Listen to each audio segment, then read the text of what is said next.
and welcome to our course on paid campaigns and maximizing ROI by Simplilearn. In today's digital world, running ads is easy, but running ads that actually bring results is where the real challenge begins. How do you make sure that your campaigns reach the right people? And how do you choose the right platform, the right message, and the right budget? Well, most importantly, how do you know that you turn ad spend into real returns? And that's exactly what we will be covering in this course. This course is designed to help you understand how paid campaigns work across major digital platforms like Google Ads and Meta Ads. You will also learn how to structure campaigns for different stages of the funnel, create ads that connect with your audience, and test what works and optimize your strategy for higher performance and higher ROI. And here is the important part. Paid marketing is not just about putting money behind an ad. It's about understanding customer psychology and understanding and choosing the right bidding strategy, building effective landing pages, tracking every important action, and using data to improve your decision. From persuasion principles and conversational fuels to attribution models, analytics, and campaign optimization, this course will help you understand what really drives results in paid marketing. And by the end of this course, you will have a strong understanding of how to plan, launch, track, and improve paid campaigns in a smarter and more strategic way. Here's what we will dive into. First, we will begin with the fundamentals of paid marketing, including customer psychology, persuasion principles, and how marketers influence decision-making through well-planned campaigns. Next, we will understand conversation funnels, exploring how customer intent changes across the upper, middle, and lower funnel stages, and how campaigns should be designed for each stage. Then we will move into platform strategies, where we will look into paid campaigns, work with Meta and Google, including ad formats, app campaigns, dynamic ads, and bidding approaches. After that, we will focus on execution, learning how to create landing pages, run A/B tests, and design campaigns that are optimized for both user experience and conversations. Finally, we'll explore analytics and measurements, including attribution models, UTM parameters, pixels, and tracking methods to help you evaluate campaign performance. So if you want to build real digital marketing skills, I highly recommend checking out this AI-powered digital marketing certificate program by SPJ School of Global Management and Simplilearn. So this is a 5-month online program designed for the performance marketing world, where performance marketing analysis and AI tools are becoming essential. So this helps you build a strong understanding of digital marketing while also showing you how to work with tools that companies are using right now. So you will learn with tools like ChatGPT, Canva, SEMrush, and much more platforms used in content creation, SEO, performance marketing, campaign analysis, and automation. Along with that, you will work on hands-on projects and learn real-world case studies that make the concepts practical and job relevant. This program also includes career support through Job Assist, which helps you with profile building, interview preparation, and job opportunities. So if you want to grow in digital marketing and build practical career-ready skills, you can check out the link in the description below. So what is the most important goal of a paid campaign? Is it A, to spend more on ad budget, B, to get maximum visibility only, C, to generate better results from budget spending, or is it D, to run ads on every platform? I will show you the platform. How does that look after? How does the platform look like? How does a dashboard look like? So we will go through that as well. But because today is our first session, we'll first clear all the basics. Okay. So what exactly is paid campaign or paid marketing? Okay. So there are very how should I say, in digital marketing there are many terminologies for this particular part of digital marketing, which we call as paid campaign. What I'll do is I'll open my Word doc as well along with it, so we can make some quick short notes. So now paid campaigns, guys, we call, I mean, either you can call them paid campaigns, you can call them PPC, you can also call them performance marketing. Okay, I mean, people use different terminologies, but basically what exactly is this? Wherever you see some ads running, okay, where, I mean, you see some ads, when you're watching some video on YouTube, you see some ads that pop up, which you can skip, sometime you can't skip. When you're scrolling on Instagram, you'll come across a lot of posts, again, that which you can skip, which you can't skip, like at least you'll have to go through it. So all this ads that you see on different platform, whether it's YouTube, whether it's Instagram, whether it's Google, whether it's Amazon, all of them are part of performance marketing or paid campaigns. So the person who works under this department are those who run ads on all of this platform. Okay, so I mean, see guys, you don't have to mug up the terminologies, even if you understand what it means, and if even if you explain things in your own word, that is very fine. And at least in this industry, no one expect you to mug up things. Okay, you should just know the concept and explain it in your own words. That would work. Okay, so when I talk about paid campaign or performance marketing or PPC, it's nothing but all the ads that you see running. Okay, and you might see everywhere. Okay, with respect to the online media out there. Okay, now this is one of the most, how should I say, right now if I have to talk, this department is one of the most highest paying department and one of the most growing department. Why is that so? Because this is the only way for a business to quickly grow. Like if any business want to grow quickly, uh, one of the way they can do it is with the help of performance marketing. Okay, so like we have social media organic, where you do some posting on social media. It won't grow your business very quickly. Ideally, you have SEO, where you try to rank your website organically on the search engine. Even that would take time. But performance marketing is that department, or paid campaign is that part where you can quickly grow your business. You can run some ads, the person will see the ads, they'll click on it. If they're interested, they will get converted, and hence you would see nowadays a lot of openings coming for performance marketing. Performance marketing has been popular before COVID as well, but post COVID people understood the importance of online marketing and all, right? So uh, I have, like, I kind of vouch for this particular department, because as I said, one of the way people will keep on doing performance marketing is that's one of the quickest way to grow your business. Okay, no nonsense, I'm not talking about awareness and all of that. Yes, it will help you with awareness and all as well with this, but with overall, with respect to business, whether you want to do awareness, whether you want some leads, whether you want some sales, this is one of the quickest way to do it. Okay, so hence brands spend a lot of money on it. Or if you would go to any startup, okay, you would see brand, when they talk marketing, it's digital marketing. Like let's say it's 90 80 20, 80 digital, 20 offline. And even in that 80% of digital, your 70% is performance marketing, 10% they might be doing some social and SEO. Correct. So that's the importance of performance marketing. With respect to the department, how much does the department pay? As I said, this is one of the highest paying department. I've known for the last 7 years. If you're working with SEO department, if you're working with social media, I still think this department pays you really great, because, as I said, you are growing their business, right? So the client are happy to pay those people who are providing this kind of services. I know many people who do performance marketing on revenue sharing basis. Revenue sharing basis is like, let's say you guys approach me that, ma'am, we want to run performance marketing for our business. So I would say, yes, I'll help you with the service. You don't give me any exact charges, you give me based on how much product I'm able to sell out for you guys. So for each product I might take some revenue share. And there are people who are earning in this way. So I, like, not necessary you have to do job, guys. You can do freelancing. And when I say freelancing, as I said, there are many different ways people are doing freelancing. The people who are taking fixed service charges, there are people who are doing on revenue sharing basis. As I said, after one time, when you get an experience, you can do consulting as well. Okay, where you get paid on hourly basis, on based on what kind of recommendations that you're giving. You don't have to ideally execute it, but you're just consulting them. So uh, this is how this particular department looks like. Okay, now okay, there are no questions so far. Now when I talk about what all platforms are part of performance marketing, it starts with, the first one is search engine. Okay, so you need to know Google Ads. Okay, the most popular is Google Ads under search engine. Apart from that, yes, you have Bing Ads, you have Yahoo Ads, etc., etc., etc. Then you have social media as well. So because social media is divided into two parts, this one is paid part of social media. So you have Meta Ads. Okay, Meta Ads is nothing but running ad on Facebook, Instagram, WhatsApp, Thread. Uh, and there are, I mean, you have Messenger as well.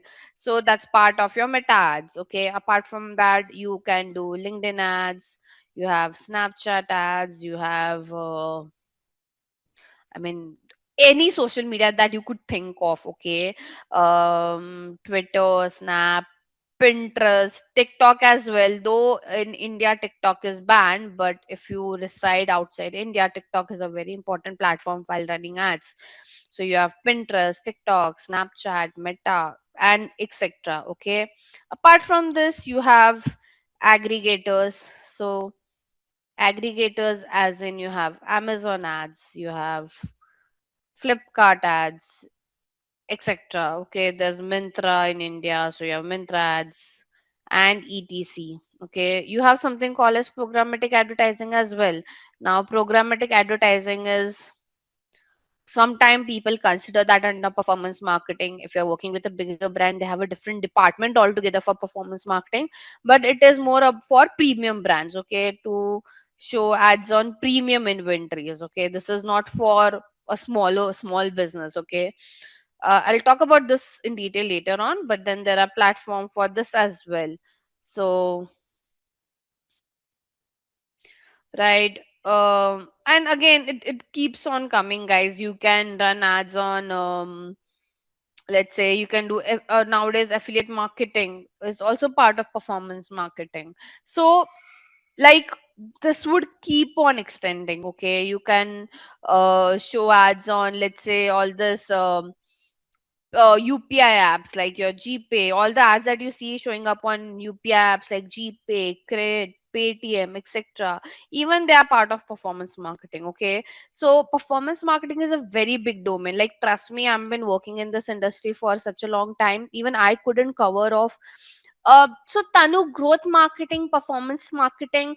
In growth marketing, overall digital marketing that you do, it's more with respect to generating the with respect to growing business. Okay, so you would do performance marketing and growth marketing as well, but you'll do SEO, you'll do social media as well, but more with respect to the ROI perspective. Okay, and again, it has some analytical part as well, so let's not divert over there as of for now. So ideally, your paid campaign consists of all this platform, and there are many more that are there in the market. Okay, now would you tell me that do I have to learn everything? No. Okay, for you guys, for a beginner, the most basic one that you guys should know is Google, and then Meta.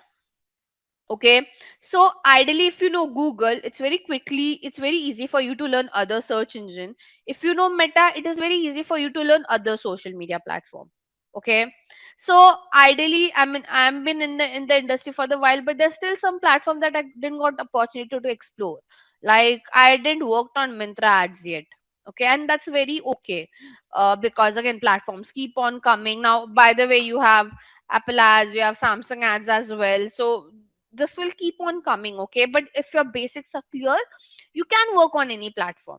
Okay, programmatic advertising, guys, ideally no one can teach you practically, because these are premium platform. You have to work with premium brands. I also learned programmatic advertising when I started working in the international market. So when I started working with Adobe, that's where I got an exposure to learn programmatic advertising.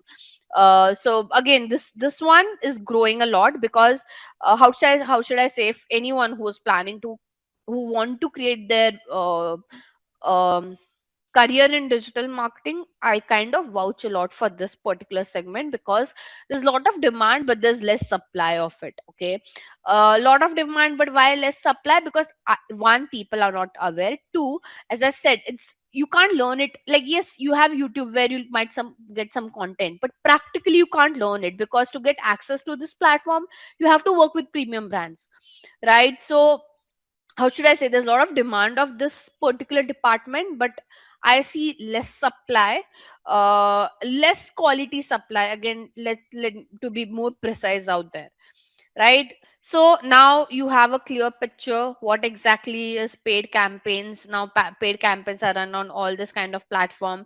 We'll be majorly focusing on Google and Meta, as I said, because it's not, I mean, even it's not, if you have to learn all of the platform, I don't know how many sessions you would need. Okay, so you should just, because you guys are beginner, you should just know the basic level platforms. And yeah, rest, again, see, digital marketing, and especially this particular field, is like, you have to keep on upskilling every year. As I told you when I started, every year I have to give my exam of Google, Meta, and all this platform, because this platforms keeps on changing. So what I learned, so even I did my digital marketing program very, I mean, it's been years now, but what I learned at that time and what I'm doing right now is not exactly the same. I had to upskill every year, because the platforms keeps on changing. If the platform keeps on changing, you have to give exams every year. So how should I say? Every year you might have to give it. You might not, if you're working with a bigger brand, for sure you'll have to give the exams. Okay, I hope it makes sense, everyone. So you have to constantly keep yourself upskilling in it. uh, you would just learn the basics from us, and then rest it's up to you guys, that you have to keep on going, you have to keep on upskilling. I'll help you out, I'll help you guys out with some platform as well, where you can go and do some self learning. Okay, so I think we can now get started with the main picture of uh, paid campaigns. Okay, let's go back to our PPT. So we will keep on switching between our Word doc, between our PPT, and then I'll take you to the platform as well. Okay, okay. So guys, let's go with the main part. So I think I've already explained you what is paid campaigns. Okay, now why people do paid campaign, I have explained this to you in a very simple term. It's all about growing your business, doubling the ROI for the brands that you're working with, selling out their product as soon as possible, trying to reaching out to a larger group of audience. You can do remarketing as well in paid campaign, which is the best thing. Okay, remarketing, I believe you would have experienced this. So there are times when you're scrolling on Amazon, okay, let's say, and you added some product to the cart, but you didn't end up buying it. Now wherever you would go, let's say you're reading an article, you will see the same products which have been shown to, that you added to the cart. Or let's say you're scrolling on Instagram, it will show you the same product that you just added to the cart but you didn't purchase. Now in paid campaign, guys, before I get you through the platforms, let's understand this funnel. Okay, this funnel is called as conversion funnel. Now conversion funnel is basically, how do you convert the user, what are the stages, how do we convert the user. Okay, so let's say it's a skincare brand, and now she wants to do paid campaigns for it. So her strategy is ideally decided based on the conversion funnel. So what this conversion funnel indicates is that, obviously you're a new brand, so ideally you can't to push those people to buy your product. You'll have to start with awareness. Awareness is, you have to reach out to as many people as possible. Okay, then once you reach out to as many people as possible, out of those people, some of them might have little bit of interest in your brand. Later on they will consider your brand, consider as in, like, let's say, have, like, out of 5 option, one of the option for them to buy the skincare product would be from your brand, and lastly they buy your product. Okay, so when we do whenever we run paid campaign, we follow this strategy. How? Okay, so let's say whenever we want to do awareness, we do awareness with help of Meta and YouTube, because it has video content, right? So people like watching video content. Video content gives lot of awareness and it is very cheaper. But when I want people to buy my product, when I want to generate that end ROI, what I do, I run search ads. What are search ads? See this. So when I search for health insurance, okay, let's say I want to buy health insurance. Can you see the sponsored results by ICICI Lombard? These are all ads. Okay, this websites are not ranking organically; they are running ads. So when I want people to purchase directly, I run such kind of search ads. So hence, understanding this conversion funnel is very important, because, as I said, there are so many platforms where you can run ad. You have to find out which platforms will set well at which stage of funnel. Because we have so many platforms, we bifurcate, we try to divide them, that okay, I'll use Meta for awareness, but I'll use Google for conversion, right? Even the communication changes, right? Probably at an awareness stage, the ad that I would run will educate you on skincare. Okay, but at the action stage, my advertising communication would be more with respect to discountings or offers. Correct? So based on the conversion funnel, your platform changes, your communication changes, the products that you push, that also gets changed. So this is more part of strategy, I would say. For a beginner, they don't have to look into the strategy part, because you guys are just joining this particular industry, but you should at least know what is the conversion funnel. In simple term, this is upper funnel, this both are middle funnel, and this is lower funnel. Okay, upper funnel, as I mentioned, you are doing more with respect to generating that awareness and interest. Middle funnel is all about consideration, and lastly lower funnel, which is action, is more about asking them to buy your product.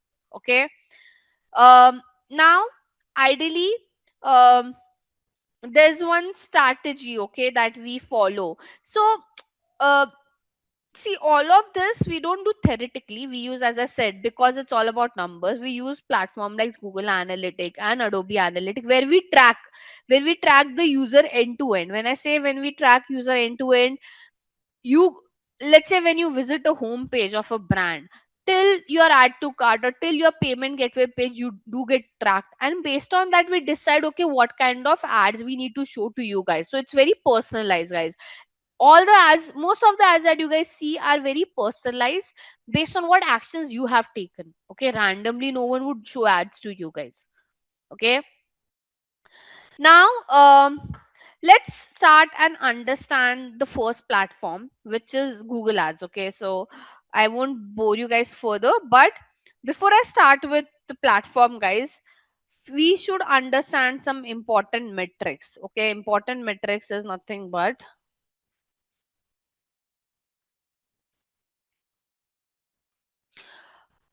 how should I say, what would you measure? Okay, we have discussed, we run ads, all of that, but the basic, the core of paid campaign is metrics. Basically, what are you measuring and what do we call them? Okay, so there are different kind of metrics out there, and I would discuss this in an Excel sheet where we'll take a hypothetical example. Okay, guys, if you don't understand anything, feel free to stop me there and there itself. So this is our metrics. Okay, this is some of metrics would need a formula, so I will put the formula as well over here.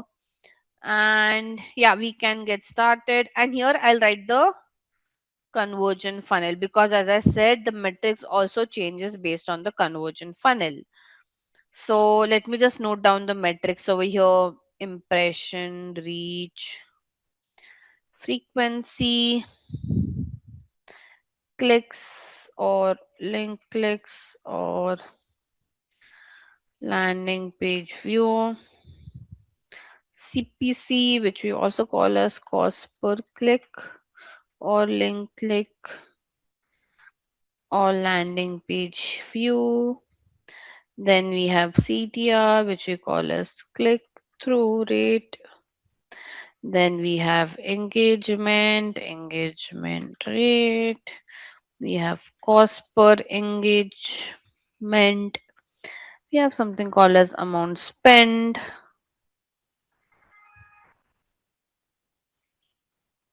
So these are important metrics that you guys should know. Okay. There's also something called as, wait,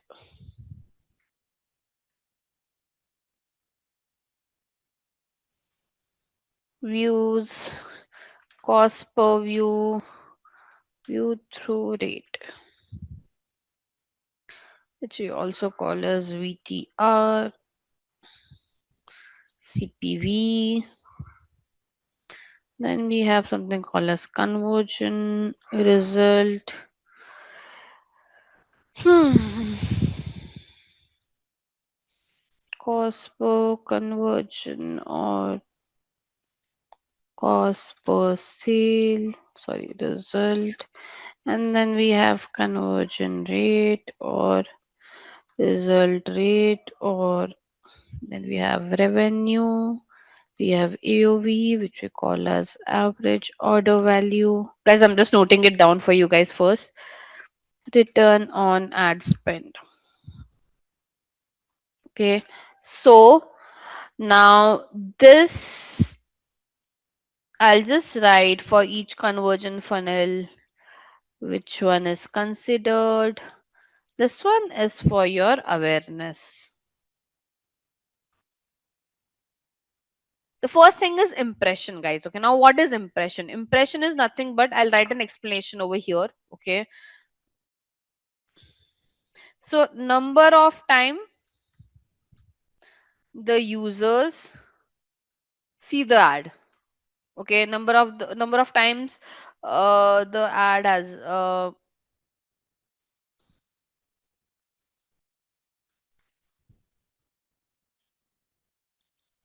okay, so number of time the ad appears in front of the users. Okay, basically Right now, all these brands have got one impression because I'm seeing their ad: ICICI Lombard, HDFC Ergo, Care Insurance. Okay, if I scroll down, there are some more ads: Axis, ACO, correct. So impression is nothing but number of time a user sees your ad. Okay, then what is reach? Reach is unique users who saw the ad. So this is nothing but count of unique users who saw the ad. Okay, what's the difference between both, guys? Okay, so let's say now I will refresh this page again. Okay, I'm seeing this ad of like ICSI Lombard second time, correct? First time I saw when I searched for health insurance, second time when I refresh, I'm seeing ICSI Lombard's ad. So now ICSI Lombard has got two impression because two time I've seen the ad, but the reach is only one because I'm one unique user. Does that make sense, guys? Yes, no? So the difference between impression and reach is: impression is number of time your ad has been shown to a consumer. Reach is unique users who have seen the ad. So let's say right now here on the call, how many people do we have? Wait, let me check. Um, I could see there are 20 participants. Okay. Now imagine all 20 of you guys have seen the ad. My reach would be 20 because it's each one of you. But now let's say some of you might have seen ad multiple times, some of you might have seen once. So that is impression. Where we get one more metric, which is what we call as frequency. Okay, frequency is nothing. So now these numbers are very, by the way, just let's understand one more important thing over here. Okay, reach and impression can be equal. Okay, but but reach can never be more than impression. Okay, so this thing, it's very important to know. So your reach and impression number can be equal. Okay, your, I'll write three conditions over here. Your impression can be greater than reach because, as I said, like my, if the impression is 10 and reaches 1, that means one person has seen ad 10 times. Okay, but it can't be it can't be vice versa. Your reach can never be more than impressions. Okay, so you would never see reach 10 and impression 1. That's not possible. Only no, when you say reach 10, that means at least impression should also be 10. So anytime when you're running ads and you see such kind of data, that means there's some wrong tracking happening on your website. So usually we see such kind of misalignment when there's some problem with the tracking. Okay, but as I said, your reach and impression number can be equal. Your impression can be greater than reach, as I said, because one user can see ad multiple time, but it can't be vice versa, that your reach is higher than impression. Okay, now this number, this frequency is nothing but, guys, so let's say I write some random number over here. Okay, can you tell me, like, are you able to understand anything over here? If I ask you guys to explain this to me, can you explain this? No, right? Like it's very difficult for you to do the maths. Can you do a maths over here and tell me, like, quickly, that one person has seen my ad how many times? No, right? Because it's a longer number. Obviously, when we are running ads, we see number but much more longer numbers.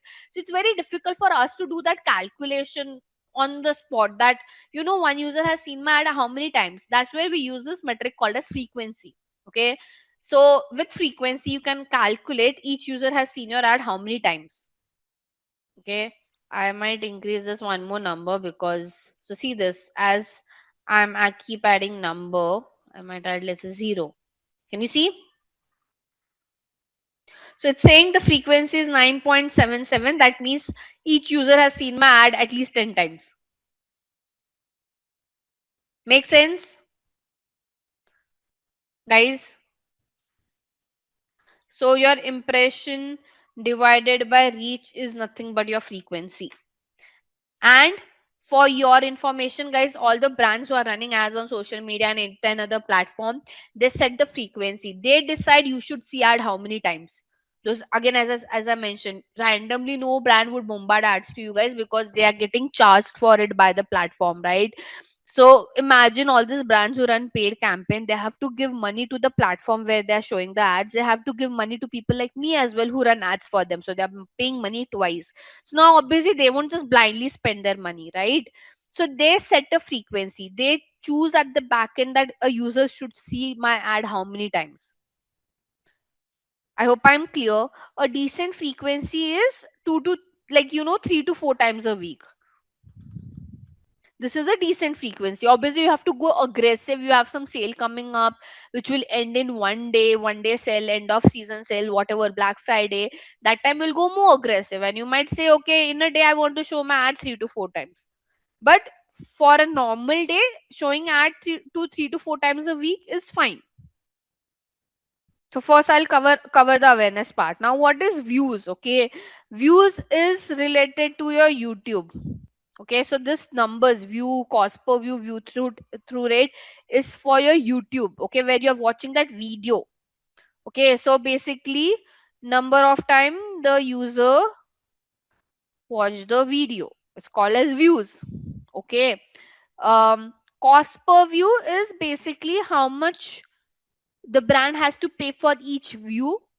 Okay, so again I'll write some random numbers over here. Let's say we have got 1,000 views. Okay, so cost per view is a metric where you can understand how much you have paid for each view. Okay, not fun fact, but one fact for you guys. um it's very dirt cheap to run a video campaign on YouTube because the cost per view is very less. If I have to tell you, the cost per view on YouTube is somewhere around 0.5 paisa to 1 rupee max.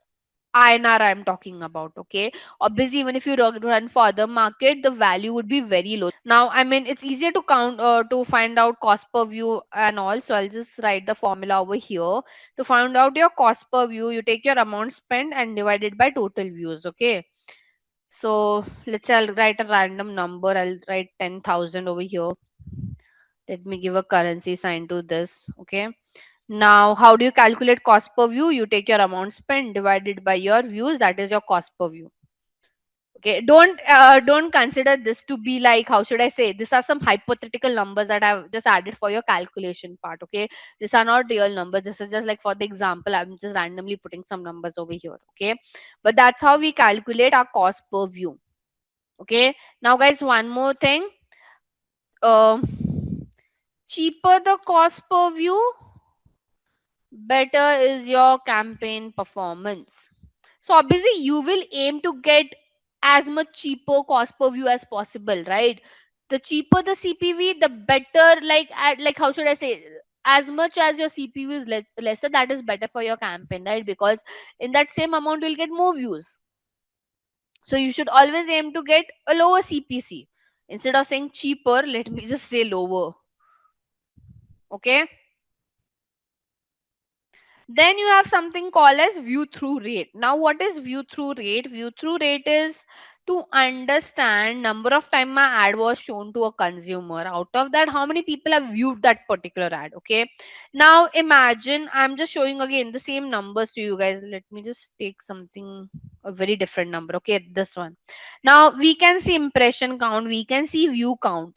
Imagine you have to explain this to your client that, sir, we have got I don't know, like 6 crore 38 lakh 38,222 impression. Out of that, we have got 65,421 views.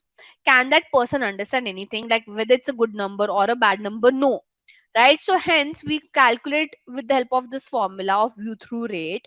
Okay, which is, how do we calculate it? You just have to take your views divided by your impression, and you have to do it to 100 because you calculate this in a percentage format. Okay, so we take our views divided by impression, and then you don't have to do into 100. You can just use a percentage sign. Now it is coming 0 because the decimal value is, you have to add the decimal. So my view through rate is around 0.10%. Okay, so higher the VTR, better is campaign performance. Okay, now right now it's very poor. If you see the number, 0.10% is like there's so many people who have seen the ad, but only lesser people have viewed that particular video. So your goal always should be to decrease your CPV and to increase your VTR. Now if I put one more number over here, my VTR would obviously increase. So that's what we have under awareness. Awareness, impression, reach, frequency, views, cost per view, view through rate. Okay. I've just wrote whatever important things you should know. If you want at the end, you guys can click a screenshot, or I can copy paste the content and put it in the chat as well. Okay. Don't worry. And you have the recording, so you can go through it again. Now, let's go to consideration. Consideration is nothing but now the person knows your brand. Now they're at the stage of, let's say, I want to buy a face wash. Okay, so let's say, I was facing some issue with acne. I was doing a research that what is good for acne treatment, so and so. So that's when I was at an awareness stage. Now I have figured out what are the good, I have shortlisted 4 to 5 brands which are good for acne control. So that's what we call as consideration stage. Now in that consideration stage, the user is also considering your brand over there. Okay, now for consideration stage, guys, these are the metrics that we look after. It's better to color code so you guys can understand it in a better way. So what do I mean by click? Okay, click and link click. Like click is, even if you click anywhere on the ad, is called as click. So right now I'm seeing this ad by NCSC Lombard, right? Even if I click on this picture, it's called as click. If I click here, it is also called as click. Okay. So click doesn't assure you that the person visited your page. Okay. Now what is link click? Link click is you're clicking on link. Okay, like this is a link, this is a click. Okay. So if you click on any link, that is considered as link click. Okay, but again that doesn't assure that the user visited the page. Why? Because see this, I'll just click on it and I'll bounce back again, right? So does this guarantee that the person visited the page? No. It could be the person mistakenly clicked on that ad, or your website wasn't working. So click and link click ideally doesn't assure you that yes, the person visited the website. But landing page view, yes. What does landing page view would measure? That the person has clicked and now they have landed to the website, and at least they have spent like few seconds on the site. Observe one thing, that your clicks is higher than link clicks, obviously, which is very obvious. And your link clicks are higher than, the count of link clicks is higher than link click landing page view. Okay, which is very obvious. There are many people who will click. Out of those, there are only some people who will do link click, and out of those, very less people will land on your site, right? So this is what we mean by click, link click, landing page view. I'll just write again some random numbers over here, guys. So let's say this is our number. Okay, I'm saying this many clicks or link click or landing page view we have got. Okay, now how do we calculate our cost per link click or cost per click or landing page, which very again is the same thing. You take your amount spent divided by your this particular thing, that's where you get your cost per click or link click or landing page view. Okay, so again I'll write the formula over here. You take your amount spent divided by your clicks or link clicks or landing page view. One more thing here also, lower the cost per click or link click or landing page view, better is your campaign performance. Ideally, you should always aim to decrease this number, right? The cheaper you get, the better it is what we are trying to say. Make sense? Then you have again click through rate is like your VTR. If you show this number to your client, we got so many impression, we got only this many clicks, it's very difficult to understand that. Good, obviously we can see the number is not that great, but when you convert into percentage, it's easier to understand for that person. Okay, and even when we present, we don't show them impression and clicks number, we just tell them what is my CTR in percentage format, so it's very easy for the other person to understand it. Okay, and again, how do you calculate it? You take your clicks divided by your impression and do it into 100. That's your CTR. Okay, now again I have to do it over here. I'll take my clicks divided by impression, change it into percentage, increase this decimal count over here. Obviously, if I improve this number, this will also increase. Make sense? Here also, higher the CTR, better is the campaign performance. So ideally, if I have to summarize, guys, your CTR and your VTR needs to be higher in percentage, whereas your CPC or CPV should be lower in the currency. Now we have engagement rate and cost per engagement. By the way, this is only for your social media, okay? This is not for your search engine, because search engine doesn't have engagement kind of thing, okay? Now we all, engagement is nothing but, guys, your, sum of like, comment, share, etc, etc, etc on any of your social media post. Okay, so that's what we call as engagement. Number of like, comment, share, anything, any activity you do on that particular post is called as engagement. Okay, again, engagement rate is the same concept. Number of time your post was shown to the consumer, and out of that, how many people have actually engaged with it. Like when you're scrolling, you see so many posts, right? So now in ad as well, when you're scrolling, you'll see so many ad, that is your impression. But what would be an engagement? When you like that particular post, or when you comment on that particular ad wala post, right? That is what we call as engagement rate. And again, the same thing, cost per engagement is, let's say I have, I've got this, how this many engagement, I have to find out my cost per engagement. Again, the same thing, you take your amount spent divided by your engagement. So amount spent divided by your engagement. Same goes with your engagement rate. You have to find out of number of time my ad was shown to the consumer, how many people have actually engaged with it. So see, if you would understood this all are similar when we talk about the explanation. The only thing that is changing is the action that one user is taking. In click, you're clicking on that ad. On in views, you're watching that video. In engagement, you are doing some activity on that particular ad, like you're liking that ad, or you're like, or you're commenting below that ad. So, but if you see, the calculation with respect to CTR or VTR or engagement rate is same. The concept is same. The calculation with respect to CPC or CPV or cost per engagement is also same. It's just that the action that you're doing is different. Metrics for paid advertising. This doesn't include anything related to organic. For organic, the metrics that we check is completely different. You would be checking um, the online reputation management. There you check a lot with respect to how people are reverting, you understand the emotions, you do social listening and all of that. That is different, that is organic. This is only paid, where you're paying money to the platform to show your content.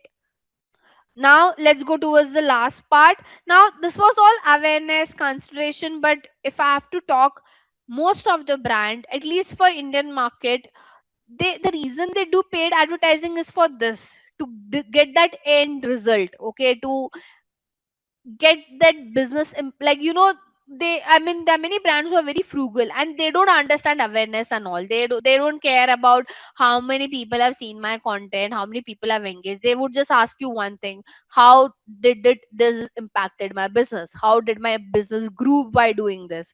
So most of the clients that you guys would meet would only focus on this particular part, because that's where you see business numbers. Okay, that's where you see how this is impacting your business. But Very important thing, guys. You have to do awareness, you have to do consideration. Why? Because if you only focus on the end result, okay, let's say you won't get audience pulls if you only focus on the consumer who already know your brand. So for you to increase your audience pool, the only way to do it is by doing some lot of branding campaign where you track some awareness and consideration. Okay, so I mean, it's very difficult for many brands to understand this, and they regret later if they don't do it. So there are many brands who will tell you, guys, I'm not, I don't care about what was my reach, what was my impression. You tell me how much business did you got on the table. Yes, you should discuss this, and it is an important part. But if you don't do this, how your audience pool would increase is a question, right? So there are many brands who will just tell you that, okay, let's just show my ad to those who already know my brand and keep pushing our other products to them. So let's do some cross selling and upselling to them. Okay, what is that comes to this particular this makes me let's discuss this, what is cross selling and upselling, because it's very important. Now cross selling and upselling is like, so I have bought a face wash from Jessica's brand. Okay, now what Jessica can do is she can do some cross selling where she would ask me to buy a moisturizer, buy a toner, buy a under eye cream. That is cross selling. You are selling other complementary product, right? Let's say if you buy an iPhone, the brand will ask you to buy a charger, earbuds, accessories of that phone.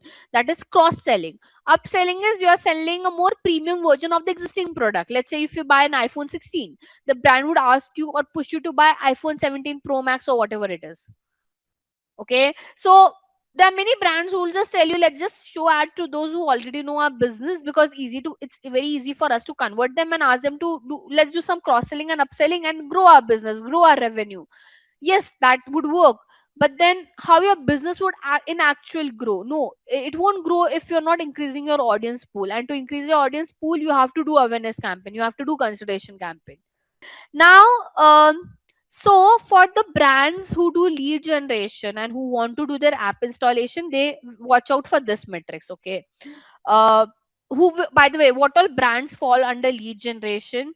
So all the brands who are selling a high um AOV product. AOV is average order value. Okay, if they are selling high AOV product or services, they usually do lead generation, because it's difficult for the consumer to, I mean, I'm not saying that consumers are not buying high AOV products online, they are.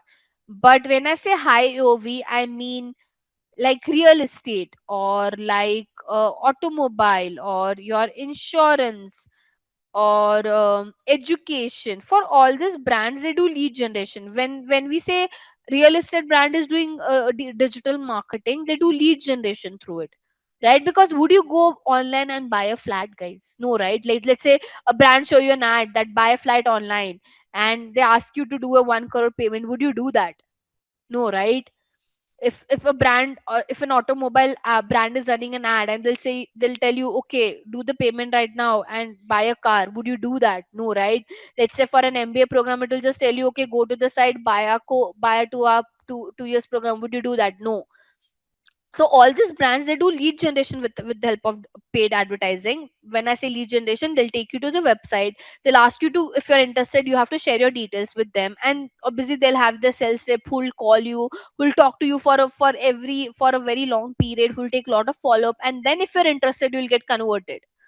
So all these brands, like industry like real estate, BFSI, healthcare, automobile, B2B, they all do lead generation in digital marketing, or specifically in paid campaign. Make sense, guys? I hope you understood the concept. Why lead generation? Because none of you would go online and buy a flat. Like, you won't do that 1 crore transaction, right? Like, by just seeing some pictures and like, oh, I like a flat and I'll book it online and I'll do the payment. Would you do that? No, right? Example of this, see, this health insurance person, they are doing that only. When I clicked on the ad, is it asking me to buy the insurance now? No, it's asking me just for my details. So when I fill this detail, this people will call me and they'll guide me on what are different kind of insurance do they have, which one suits for my budget, etc., etc., etc. Same, like right now I reside in Pune. So let's say if I'm searching, I want to buy a 2 BHK flat in my city. I'll search for it. Can you see Godrej property? Godrej brand is running an ad, a search ad.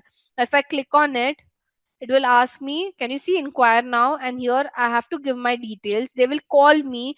The sales rep would call me. They'll do some offline schedule, and then I'll convert. But so all these people who call you, all those brands who call you, guys, the leads that they get is from paid campaign. So that's what we have. I mean, so all the brands who are doing lead generation, they look after the stream metrics, even app install. Now it's very obvious the brands who have an app, they can only do app install campaign. Okay, not every other brand can do an app install campaign. But what exact? So hence I've mentioned over here result slash lead slash sale. Right. So when I say conversion or result, it is very different from brand to brand. For many brands, a conversion or a result would be that yes, the person went on the site and they gave their details. For many brands, a conversion would be yes, they went on the site and they bought the product. For many brands, a conversion would be they installed the app. So the meaning of conversion or results keep on changing from brand to brand. There's no standard definition for it. Okay. So again, the same concept. Basically, conversion is nothing but out of the number of people who saw the ad, and then some of them who clicked on that ad, how many people actually got converted? Basically, how many people took that end action that you wanted them to take? Okay, so how many user took the end final action that you wanted to that you wanted them to take on your site? Okay. So let's say out of how many clicks did we got? 1,21,111 clicks. Let's say we got around 411 conversion. So again, the same concept, cost per conversion is where you take your spend divided by this. That is your cost per conversion. If I might just say only 40 people got converted, right? So your amount spent divided by total conversion is my cost per conversion. Again, you have to aim that lower the cost per conversion, better is for your campaign, so that in the same amount you'll get more conversion. Better is your campaign performance.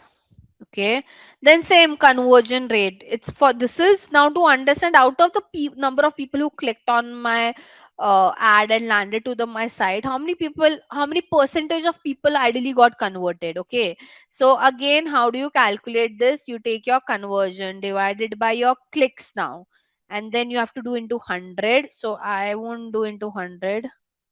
I'll just do it in. So 0.03% only people got converted.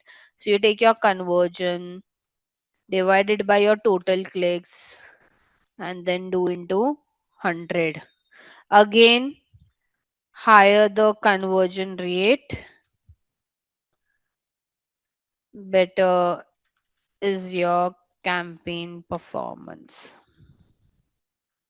Okay, I hope I'm clear. So this is what brands who do lead generation and app install track. They always want that the conversion rate increases, because if conversion rate would increase, more people are getting converted, and that automatically drops your cost per conversion as well. Now for sales, okay, so for all, when I say this is for all your e-commerce brand. Okay, any brand who's selling online, when I say saying selling online, people can go and buy the product online. For them, they track this number. Okay, for them, yes, they also check how many people bought the product, but more than how many people bought the product, for them these numbers are very important. Okay, starting with revenue. So revenue is nothing but sum of price of all the product that got sold.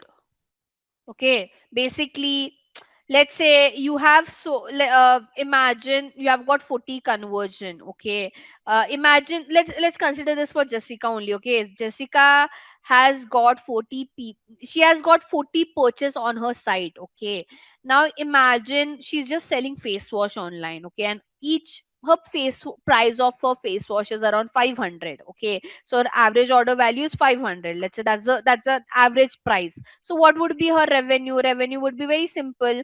The price of that product into the number of purchase that she has got. So that is what we call as revenue. Okay, revenue is nothing but if you sum all the prices of the products that got sold, that is a revenue. Correct? I hope I'm clear, guys. So revenue, the brand would want to see how much revenue they're able to generate. They'll also check their average order value because they want to know consumers are buying what kind of products. Okay, with average order value you understand the trend. Are people buying my cheaper product or they are buying more expensive product from my site? Okay, so how should I say, ideally if your AOV is high, your revenue is also high. Imagine the face wash that Jessica is selling is for around 3000.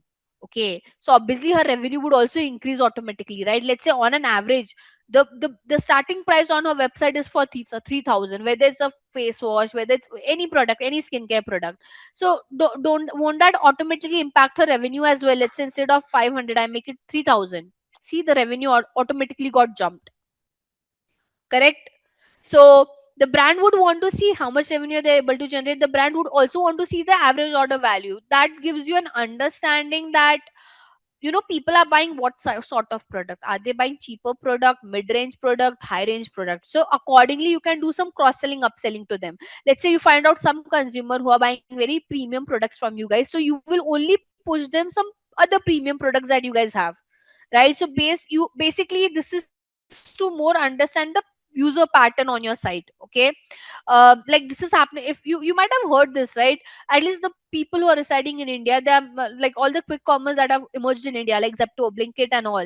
You would have seen they are doing this thing called as dark pattern, where they're checking, like for each person the price is coming very different. They're tracking what kind of product you're buying, and based on that the pricing is also changing for person to person, right? So all this brand, they track your user behavior on the site, and based on that they will do some cross selling, upselling to you guys. Okay, so always observe that. Now, return on ad spend. This is the most important metric for any e-commerce brand, guys. um, because this will tell you how much profitability did the brand generated by running that, how profitable it was for them to run an ad. Okay, and to calculate this, what they do is they take the revenue, okay, and they divide it by this spend. This is what we call as return on ad spend. Okay, so basically, let me just write it down over here. Revenue divided by total spend is your OS. So you might have heard this term, right? I need 1x return, I need 2x return, I need 10x return, right? It's the same thing. So basically, what this is trying to tell you, like after you have just spent 10,000, but you have got a business of 1,20,000, which is nothing but 12x of return. And the brand for them, like all the e-commerce brand, they won't tell you that, oh, go blindly spend my money. No, they'll give you a target, they'll give you a return of ad spend target, that at least whatever ads you're running, we need a basic return of ad spend of 5x or 10x or whatever they want. Make sense? And trust me, after that, they also calculate one more thing called as POS, profit of ad spend. Now, in profit of ad spend, what they do, they also, so when they talk about the spend, they don't just take the advertising spend, they also take how much they have spent on creating that product, how much they are paying for the office space, how much they are paying to the employee. Basically, they want to find out the end profitability. So here, like along with the revenue, apart from total spend, they'll also add the employee cost, office space cost, price of creating the product, everything gets added. Okay, now ideally if your OS is 12, your profit of ad spend would be half of it, so it might be 6 5, whatever it is. It will be lesser only, right? Because you're adding so much costing, other costing as well. Yep. Starting with, I'll start with the good website. Obviously, it's Maisha by Isha. I'll tell you what makes Maisha by Isha stand apart. Okay, for some of them, it might look very overwhelming. Yes, it is because you have so many products. Okay, but guys, it's e-commerce. Okay, e-commerce. I mean, you go to Myntra, you go to Amazon. That is also in a similar way because they are selling so many products. It will look overcrowded only. Okay, I mean, for a brand who's selling so many different products, it does look overcrowded. I mean, Amazon also would look in a similar way. Myntra would also look in a similar way. Flipkart would also look in a similar way. So I won't say that's a negative point. That's like, how should I say? That's how like a default e-commerce looks like. So we can't say that, oh, please make it less. No, right? But even if you see this, though it is so the first thing, they have followed what the brand shows. It's very Pinteresty website. If you would have seen, like if you see their banner, the color tone, the designs and all of that they have created, they always think more of like on a Pinteresty vibe. Their brand is all Pinteresty vibe, if you would see. Okay, so that's what they have tried to maintain. Even if you see the backdrops that they have used for their clicking their product pictures, that is also very like, how should I say, it's more of like an aesthetic website that they're trying to create. Okay, which is not bad at all. Correct. I like, as I said, someone have already mentioned the categories are well shown over here, which is also good. It's easy for someone to understand what all do they have. Correct. Good banners. I mean, I must say the banners are really great if you would see that way. Correct. The new arrivals, what are the new launches that they have done, they are showing you specifically over here. Watch and shop is a very good thing, guys. I like, they have integrated the way Myntra is doing, where they're showing, the influencers who are buying the product. So it's again, one is that you're seeing the product, one is like where you're seeing influencer wearing it, how it would look like. So that also creates a very big difference. Correct, because it's e-commerce. Again, what that brand is all about, they have mentioned to they have thought to mention about it as well, like what do they stand for. Okay, they're handcrafted, handmade, local artisan. Nowadays people are very like, they are showing the video how the local artisans are working, so that's very important for them, right? Again, spotted, very important. Nowadays people buy what influencers buy, so they have make sure all the big celebrities in India who have bought from them, they are showing their pictures over here. Okay, that's what I liked. Then obviously what the customers are trying to say. Last but not the least, whatever the other USPs are, top notch support, secure payment, they have a chatbot, which ideally all the e-commerce should have. So a good landing page, I would say. Now, as I told you, checked one product specific page as well. Okay, so now if I go to a category page, this is a category page. Now, even in the category page, you would see they are showing review, pricing. It's a decent category page, right? Now, if I go to a product specific page, one very good thing, this thing, no one have mentioned about this. I'm not sure how many of you went, but they have added video on how this product would look on on anyone who is using it. Apart from that, if you see their description, okay, the care, because it's a handmade brand, local artists and all of that, they are telling you how can you take care of the brand bag as well, because they're expensive if you see as per the Indian market. Okay, now again, like all the discount, international shipping, 10 other things, testimonial, that is there. But what I like is they are very how should I say, transparent. That's the word, right? They're very transparent with respect to the product and all. Correct. So that makes, I mean, ideally the website is very aesthetic, and obviously social icon is very but obvious that every brand would have. Okay. Now the second ranking is Inji. Inji is simple, which is good. Having a simple website is not a problem. But as I think Jessica started with saying, it's too simple, which is where she's correct. I mean, it's a clothing brand, guys. How, I mean, okay, tell me, what does this banner indicate? Can you understand what this banner is trying to show? Yes, it is trying to show some prints to me, but I can't understand this banner other way, right? Like, for a global, if they're promoting this in the international market as well, how one would understand what the brand is all about?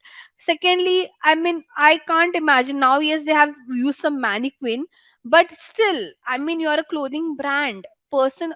I would want to see how this color would look on different, this particular top, or this color would look on different tone, different shape. Correct. So that's the bare minimum that they should have done. But as I mean, the overall insight for Inji is that it's too simple. Even if they keep model, I think it's a good website because it's very clean, it is very clear. So that's a good thing. And now Per Patola, so one, like, Third is pair patola, starting with when you open the website, the brand logo, the brand color, nothing matches. It's very cluttered, it's very haywire. Even if you see this banner, guys, the banner is cropped out. If you would have observed, their main banner, their main picture is looking cropped out for me. Does that show a good image in front of the consumer? No.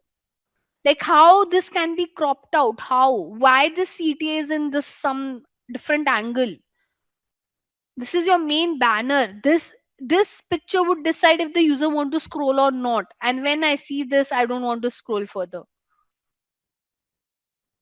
Right? Where is the brand color getting followed? I mean, if you see the brand logo, it's some purple, something is going on there. Here the color is different. I understand the product color can be different, but at least it should be somewhere the brand color should be followed, right? So the problem with pair patola is the first impression is wrong. How should I say? Your first impression is last impression, and for a website, the first impression is the topmost banner that they use. Hence, for Maisha, people would scroll because their banners are really great. They have a carousel banner where they're showing all the category. So if this disappoints, there's a good chance a person will get disappointed and they won't scroll down. Same goes for NJ because the first banner is so bad. I mean, what one should imagine, the person would not want to scroll. Correct. So this decides do I want to scroll further or not. Right. So yes, they are showing some of their bestseller. Again, this does at least this could have been in purple. If the website logo, main logo is all purple, something that I could see, then it should be followed, right? They are not following it anywhere. Even if you see the background picture is very different. If you would have seen Maisha, they have tried to have a similar kind of background picture. Even that matters because that gives you that, how should I say, similarities on the page. This looks again very haywire, right? Again, no testimonial, no videos, nothing. It's just plain product pictures which have been dumped. So you have to guide them. Okay, this should be here. This is how the this color should would might go well. This font size would might go well. Okay. Um, Now again, I think I have mentioned all this pointer, but we'll just reiterate for the very last time. Proper working links very important. CTA again, same thing. Proper website page design, unique content. Like Maisha by Isha's website was different than Pair Patola because they added those reels, they added those celebrity picture. They could have also done that. They could have just added product picture and they would have left out. But again, how does your website stand apart from other websites? Right? So you have to make your content unique. Again, speed very important. Hierarchy is nothing but the way Maisha has categorized the product, right? It's easy to navigate. So easier the navigation, like your navigation should be easy and smooth. The person shouldn't find it difficult to navigate. How should I go to other categories, right? Understanding your customer pulse, the pricing, the videos, again the testimonials that you put. So ideally, even if you check all of this, um, you will create a good decent website. And last but not the least, how easy it is to read your website. Okay, so again, your font size should be big enough to read, right? There shouldn't be overspacing, there shouldn't be underspacing. A clear, ideally clear spacing is something that's been required. You have to follow your color theory, as I mentioned. I mean, Maisha website was all about making it look aesthetic. HDFC was all about following the brand color and the font size. So your font size, font color should be constant ideally. Okay, and it should be user friendly again, as mentioned over here. uh, don't use, like, you can avoid using bright colors on all the places, but as like, imagine HDFC was using red only at some places. It wasn't entirely a red website. Where all did they use red? They used red only for the icon, they used red only for the CTA and their made headline. Rest of the content was in black and white. So it wasn't like they didn't just incorporated red everywhere, right? Otherwise it would have looked too bad. So I hope you guys are able to understand, right? We have discussed all these pointers. It's just that we are just going through from a theory perspective again. Okay. um Now, element, how should I say, for visual hierarchy, um this is something that more than you, the brand would have the UI and UX developer. Okay, so nowadays there are UI and UX developers out there.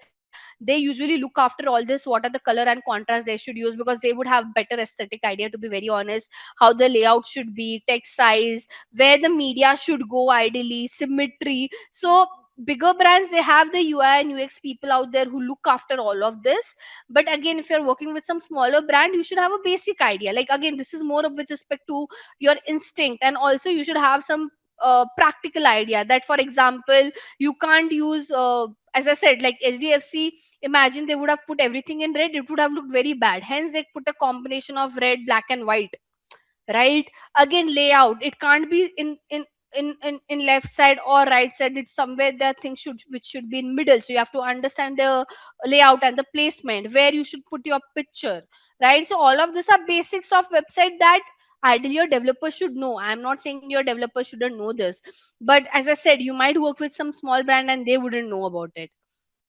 B2B, yeah, let's do one thing. So, digital marketing agency is all about B2B. So, let me search for digital marketing services. Okay. Now, we can just open, I don't know which is a good website. We can open this one, the first ad that I could see. So, it's B2B, right? Someone is looking out for the services. I don't like the website much. I mean, it's directly taking me to a form. No information. Now, see, I'll tell you what's the problem with this B2B website. Okay, as I told you, whenever you do lead generation, guys, try to have one page only. Don't take the user to other pages, because they will get distracted, right? So whenever you do lead generation, create a static landing page. Static landing page is like one page website only. E-commerce, they can't do it because a person is buying the product. But now here, like, they have taken me to this form. Okay, now let's say I will say, let me know more about the brand, so I'll go and read some case studies. Don't you think I'll get distracted when I go to another page? So that's the problem. Now this brand, the problem is they haven't created the static landing page. They should have done that. Let me see some another website if there's any. This one, this one is still interesting, because see, they're talking about all the work that they have done. So at least they're talking about their portfolio, PR, print and OH. Hmm. But again, it should have been static, I would say.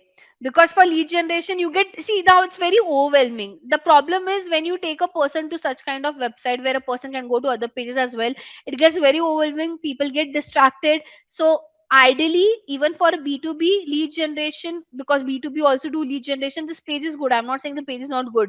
The only problem is I'll get distracted over here. And too many color, too many things going on again.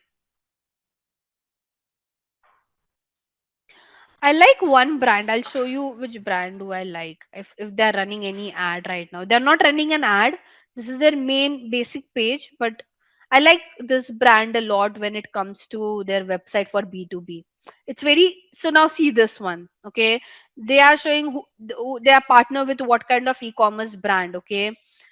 If you would see over here, they have listed out all the brand in a very good way. Okay, again, how, what kind of impacts they have created. This is a very clean B2B website is what I would say. Again, they are not running an ad, otherwise we would have seen a static landing page as well. But again, for B2B, it again, it shouldn't be very much overwhelming when you're doing lead generation. It has to be very clear, picture perfect, and again, not a lot of too much color going on. For that one, it was too much color, too many different colors going on. This one is still simple. So they are making sure they're following navy blue, light blue, that's it, and black as their content, text color. So this one is a good B2B landing page, is what I would say. And at the end of the day, they've kept a form. It's just that imagine this to be a static landing page. Imagine they don't have this navigation only. Then this is a good static landing page, I would say. Okay, so today let's just focus on these three topics, and then the remaining part would be covered in our last session. Okay, so yeah, today let's just focus on this three. So starting with dynamic ads. Now, when I talk about dynamic ads, guys, what exactly is a dynamic ad? Okay, so this ads, the name dynamic means that this ads keep on changing based on um, the nature of the user. Okay, so basically, um let's say again, you can call dynamic ads as remarketing ad as well. So based on, how should I say, um, the kind of product you check, the kind of category you check for any particular brand, what the kind of details that you check for any brand, okay, based on that, that brand will personalize ad for each of their consumer, and that's why this ad is called as a dynamic ad. Okay. And by the way, I mean, this ad is very popular because as I said, it has product personalization, which is very important. We are with dynamic ad, we do remarketing. If I have to show you a classic example of this would be, so let me see if today I can see any remarketing ads. It will take some time to load. So this is, this all these dynamic ads can be shown on social media platform as well. It also been shown on third party websites and app as well. Right now I'm trying to check if there are some dynamic ads that would appear on third party. This is a third party website, so I'm just trying to see if we can see something on those lines. Let's wait for this to load, but till the time we can cover the other aspects. So yeah, I mean, because you are doing product personalization with dynamic ads and you are doing remarketing, automatically it will improve your convergence, automatically it will improve your sales number. Okay. And it will also enhance your brand value, because um whenever a consumer feel that, the brand is doing some personalization with respect to their creative or copy, that does create a difference. So yes, now when I talk about dynamic ad, guys, few things that determine, or few factors that you have to decide to create a good dynamic ad. First is the budget, because obviously it's an ad, so you'll have to spend a good amount of money for it. Okay. Then obviously type of ad, like do you want to show your dynamic ad in an image format or a video format or a carousel format or a collection format, needs to be decided. It has to be mobile friendly. I mean, whenever you create an ad, you have to think it from mobile perspective as well. You have to also decide your target audience, basically whom you want to show this dynamic ad. Okay. Now let's see if this, it's still not loading. Ideally I see a lot of remarketing dynamic ads over here on this page. I'm just waiting for this to load. Hmm. Hmm. Hmm. Hmm. Hmm. Hmm. Let me see if anything can happen over here. Okay. Anyways, now with dynamic ad, as I mentioned, the major thing that we do is we do remarketing or retargeting, where directly the advertiser would show ad to consumer who didn't convert. Okay. Now remarketing, as I mentioned, majorly when we think of remarketing, it is always showing ad to those who didn't convert, but there are brands who do remarketing to those audience also who are already converted, because again you want to do some upselling and cross selling to them. Right. Now how this dynamic ads, like there are some specific requirement of creating this dynamic ads, and I'll take you through each one of them. So if you want to run this dynamic ads on social media platform like Meta, okay, or any of the Meta platform like your Instagram or Facebook, these three things are required. Okay. Without these three things, you can't run a dynamic ad. This is how your ads manager would look like. Okay. This is the backend where all the bigger brands, they create their campaign on this part. Okay.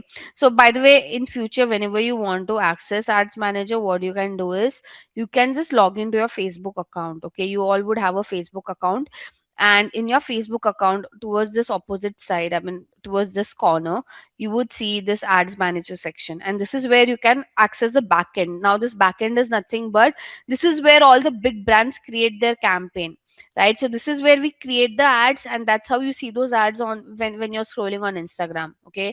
This is the tool where you can create ads that you want to show on Instagram, Facebook, WhatsApp, Thread. Okay. So all the platform which have been owned by Meta, and you want to show ads on those platform, you have to access this ads manager. Any one of you can access it. You just need a Facebook account. As I mentioned, whenever you log into your Facebook account, towards this corner, you'll see an option of ads manager. You just have to tap on it, and it will take you to a backend like this. Okay, I hope I'm clear. So this is what I mean by ads manager. Now, so you to run a dynamic ad, you need ad manager. Apart from this, guys, you need a very important thing called as Facebook Pixel and Facebook Software Development Kit. Now, Facebook Pixel is for website, and your Facebook Software Development Kit is for your app. Okay, now what exactly is this? This are codes which also this ads manager will give you some codes that you need to place on your website. Okay, now why you have to place this code on the website? Because imagine, guys, let's just only talk about Facebook right now. Ignore other platform. Okay, imagine, we'll take the example, launch her website, she has a brand now. She would be starting running ads on Instagram, right? So before she starts running ads on Instagram, she should place this Facebook pixel on her website.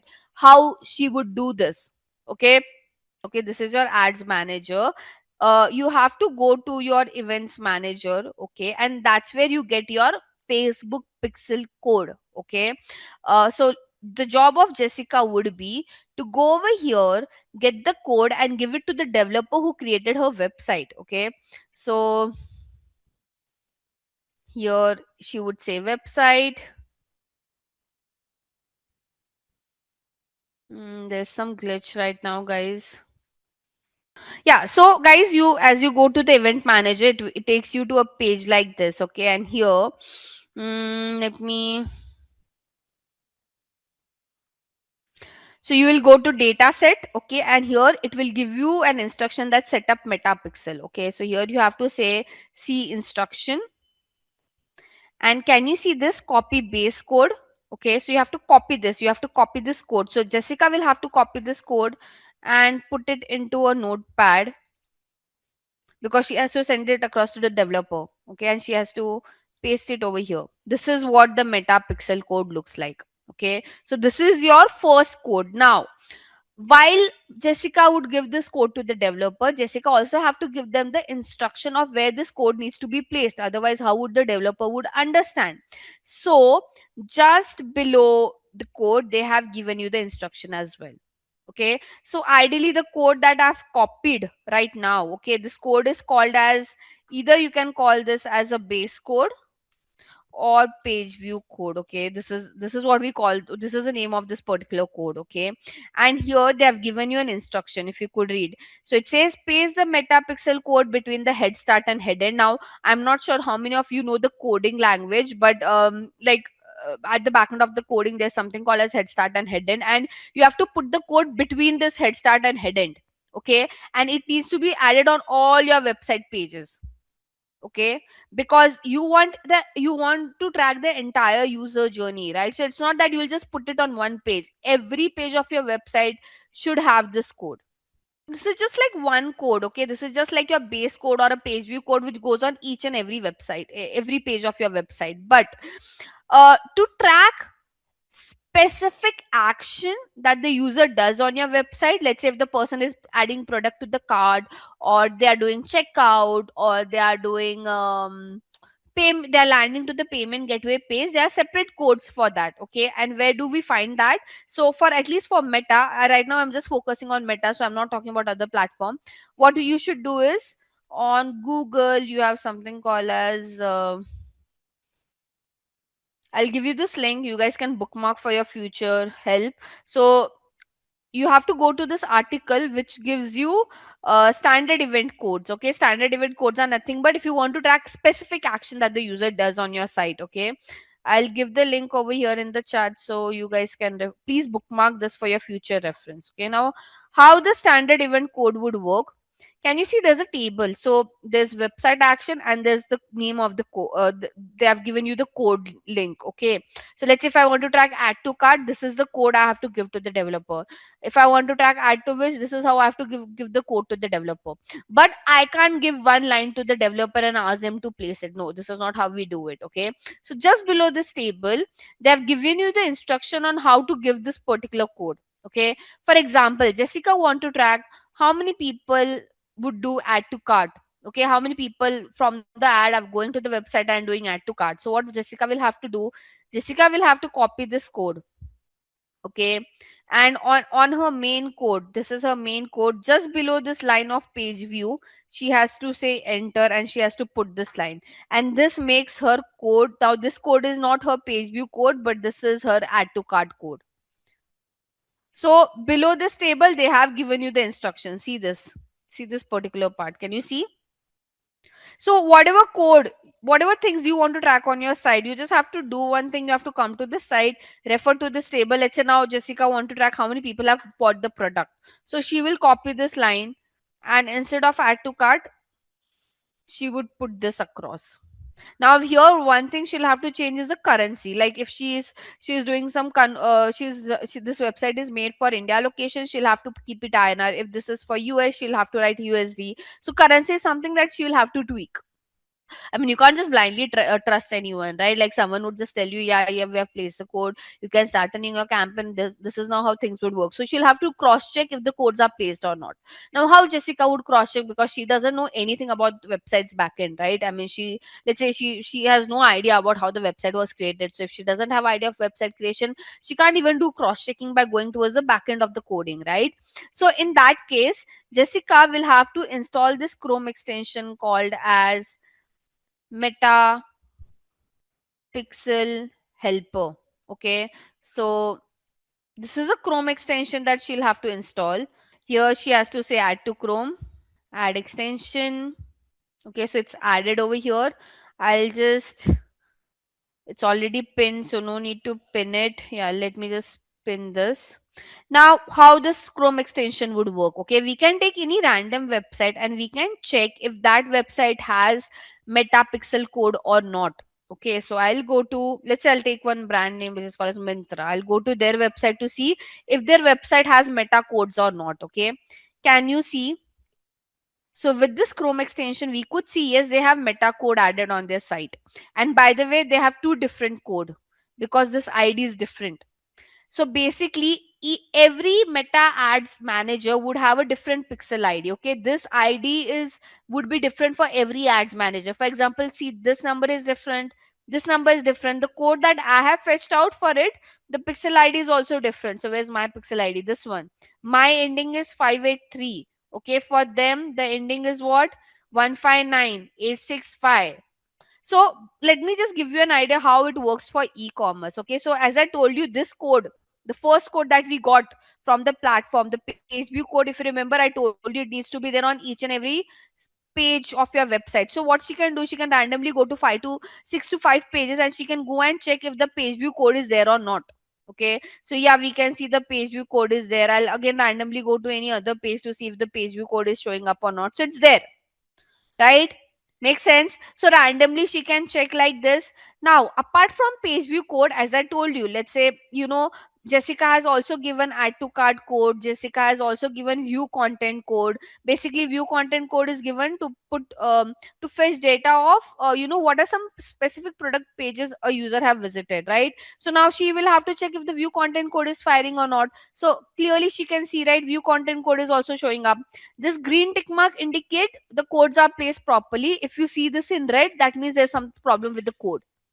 Okay, now what I'll do to check further if the add to cart code is there or not, what I'll do, I'll try to add one product to the cart and see. So I have sent add to cart.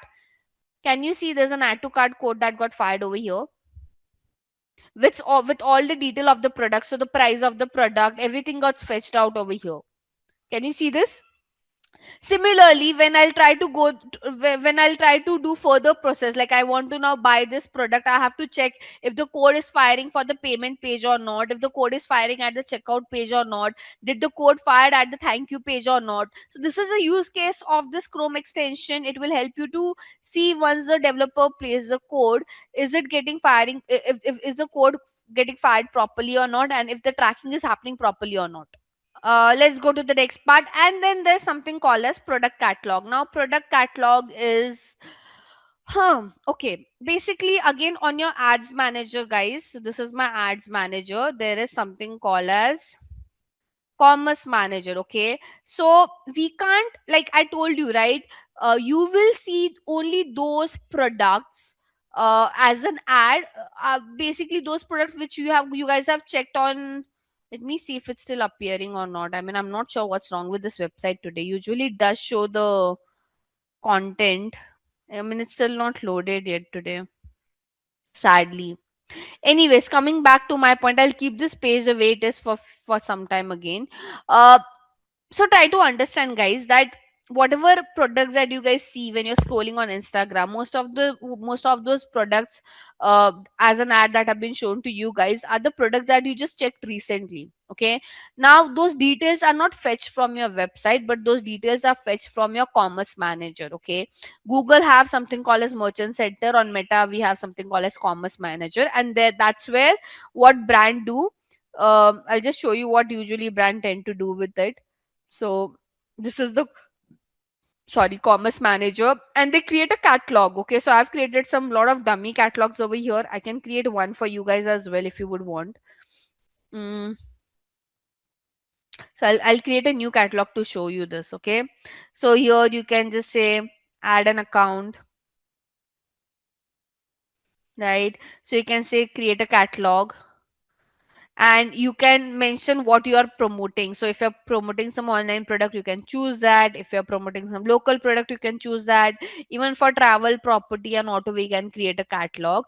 You have to give name of the catalog, like what would you call this catalog. So whatever your business name is, you can write that. Right now I'm just writing XYZ. Okay, this one is bit technical, guys. Even if you know, I am just showing you this to understand the context. Not, no one would expect you to create a catalog because it's too technical for a beginner to get into it.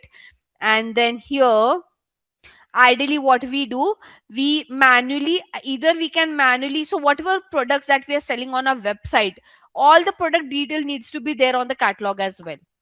Okay, so from this catalog, those customized dynamic ads are being shown to a consumer. It is not fetched from the website. Now either you can manually add the product detail if you have very less product, or you can connect your website to your Meta Ads Manager account. Okay, whatever you guys are comfortable with. Okay, and we can see again, you need, as I said, you won't be able to do it. You will have to take the help of your developer to work on this, right? So here, if you would see, if I go to product, I can manually add my product detail. Okay, so there's an option to manually add it or connect to my website. So let's say I will say I want to manually add it. See this. Okay, I have to give all this detail about my product. So I have to upload my product picture, I have to give the title of my product, its description, its URL, the pricing of the product, if there's any sale price, what category does it fit into, is it a new product, old product, is it available, what is the status, the name of the brand. Each and every detail of that product needs to be added over here. Let's go to the next part, right? So I think I've already discussed what is a product catalog, and I have already talked about all the details that the product catalog will have. You have to give all end to end detail about your product in your product catalog. Okay, now I think we have discussed Facebook Pixel and Facebook SDK as well. It's just that I've shown all of this practically instead of going through PPT. Now once you do this, okay, once you do this entire thing, like once you put the code on your website, you create your catalog as well, you have created your product catalog as well, the last thing, the last final thing that you do is create your campaign. Okay, on your ads manager account, I'll show you how does the campaign creation looks like. Okay, so I'll show you how does this look like on the platform. So we'll go back to our ads manager. I'll close all of this link because it's not required. Okay, so what we'll do, I'll create a dummy campaign, guys. Once you do all the process, so ideally, whenever, let's say, the whole point is, guys, imagine Jessica want to run a campaign on Instagram. She'll have to first place the code on the website, she'll have to make her catalog ready, and after that only she can sit and work on creating her campaign. Okay, so first would be setting up the pixel, then creating the catalog, and then coming and creating the ad campaign. Okay, now to create the campaign, this is a dashboard that we use. Here she has to tap on create. Okay, I'll just show you the important pointers of campaign creation, guys. We won't go much in depth because it will be otherwise again too overwhelming for all of you. So here, Jessica will have to choose what's her objective behind running this ad. Okay, what she wants by after with respect to running this ad. Does she want some awareness, or she wants some traffic, or she wants some engagement, or she want to generate lead, or she want to do some app promotion, or she want to sell her product. Okay, basically the platform is asking you what is your goal behind running this campaign. Okay, and you have to select the right goal. Let's say in the case of Jessica, her goal is to run a camp. The reason she's running this campaign is because she wants people to go to her website and buy her product. Okay, so she would say sales over here, and she can say continue. Okay, now here she'll have to write her campaign name. Okay, so when I talk about writing a campaign name, guys, it won't impact your performance, but imagine your Meta Ads Manager account will have lot of campaigns running. Okay, so it gets very confusing if you don't follow proper nomenclature. Okay, ideally, let's say you have thousands of campaign running on your dashboard, how would you differentiate what campaign did you set up for what purpose, right? With the help of the name.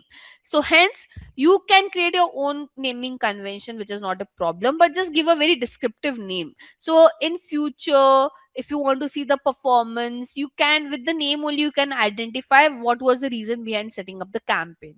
Okay, now let's understand this. Let's take an example that this brand that Jessica has is a premium sneaker brand. Okay, let's say hypothetically. And the name of that brand would be whatever XYZ. So you can mention the brand name, right? You can mention the objective behind this running this campaign. So it was sales campaign. Following that, you can mention in which month you are setting up the campaign. So we are setting up this in the month of Feb 2026. So you can just write a name like this. Okay, now, as I mentioned, I won't take you through all the settings. I'll just take you to the important settings that you guys should know. Okay. Then the budget part. Now, this is where Jessica will have to let the platform know how much she's willing to spend. Okay, for this particular advertisement. She can, like, if she wants, she can put a daily budget, she can put a lifetime budget as well. Lifetime budget is like if she's running this particular advertisement for a longer duration, so in total how much she would want to spend. Daily budget is like on daily basis how much she would want to spend. So let's say she just want to spend 100 bucks, she can put that as well. Okay, then we have something called as bidding strategy. For bidding strategy, I would discuss later. We anyways have a, after this we will be discussing bidding strategy, so right now I won't talk about it. Okay, now this one is very important, special ad category. So guys, if your brand falls into any of this category, you have to let the platform know about it. So if Jessica is promoting any finance related product or service, or she's promoting anything related to employment, or anything related to housing, or anything related to election, she has to disclose this to Meta. Okay, can anybody guess why? Like, why just for this four category Meta is asking you to disclose this to them? Because here you can't see any other category, right? There are only four category that's mentioned, which is part of special ad category. So anyone who would want to guess that, like, why these four categories are called as special ad category, right? So just for this four category, Meta will put some restrictions on the targeting, that okay, you can't target this age group, you can't target this audience, because again they are the one who might get influenced by your ad. Okay, and they are not the right audience. So if you are promoting any of this category, please mention it. Okay, can you see requirement differs by country, because country to country with respect to politics and all, there are a lot of restrictions. So it's better to disclose it over here itself. Okay, then once you put all the details at the campaign level, you have to move to the ad set level. Now here in the ad set level, guys, we will choose whom we want to show our ad and where we want to show our ad. Okay, so starting with your destination. Okay, here you have to choose that once the user sees your ad and when they click on it, where you want to take them to. Okay, so ideally, I mean, you can now, as I told you, it's not necessary you have to take the user to the website. You can take them to app as well, you can take them to your messenger as well, you can give them a call number as well. Okay, obviously, but the most popular one is website. Okay, so conversion location is once they click on your ad, where would you take them to? Okay, performance goal is what do you want to achieve by running this ad, as I mentioned. So do you want as many conversion as possible, or do you want a lot of landing page view, or do you want link click, or do you want reach, or do you want impression? I think I've discussed all these metrics yesterday, so you would know meaning of each one of them. Now for us, we clearly, the reason Jessica started creating this campaign was she want to sell as many product as possible, right? So her conversion goal should be maximize number of conversion, right? She doesn't matter what is a landing page view, link click, reach, impression, doesn't create any impact, right? Her main focus is conversion, so she should select this, right? So you have to, these two options are very important. um I'll again talk about this later, attribution model and all. We have a separate topic for that, I won't discuss this here. You can put your start and end date, when you want to start your campaign, when you want to end your campaign. Let's say you want to stop this campaign on 20th, put an end date, okay? Why is this important? Trust me, there have been times when we get so busy with our work. Let's say I had a sale running up, okay, and my sale would end tomorrow, okay, but I'm so packed up with work, I might end up forgetting pausing this campaign, and my sale, everyone would see, still keep on seeing my ad which says 50% off, 50% off. But ideally, once the user go on the site, there's no 50% off, right? So that creates a lot of problem, and the client would bash you for this if they see that the sale has been ended but your campaign is still running. So in that case, always put an end date, so even if you forget to pause the campaign, the platform will automatically pause this campaign based on the end date that you have chosen. Clear? So you have to put the end date. If you are not sure about the end date, then don't put one, okay? If you think this is a campaign that will keep on running and running and running, then don't put an end date to it, not mandatory, okay? Now this is the most important part, which is your audience, whom you want to show your ad, okay? And by the way, here you see your audience size. So what is the, like, based on the targeting that you will create, it will show you the audience size, like how many people your ad can be reached out to, okay? This is not that I'll be able to reach out to so many people, okay? Because to reach out to so many people, I have to spend that kind of amount as well, okay? Now, with respect to the audience targeting, guys, let me just give you an idea. On Meta, you have three kind of audience targeting: saved audience, lookalike audience, and remarketing audience. Okay. Now, saved audience is where you have to create your audience from scratch.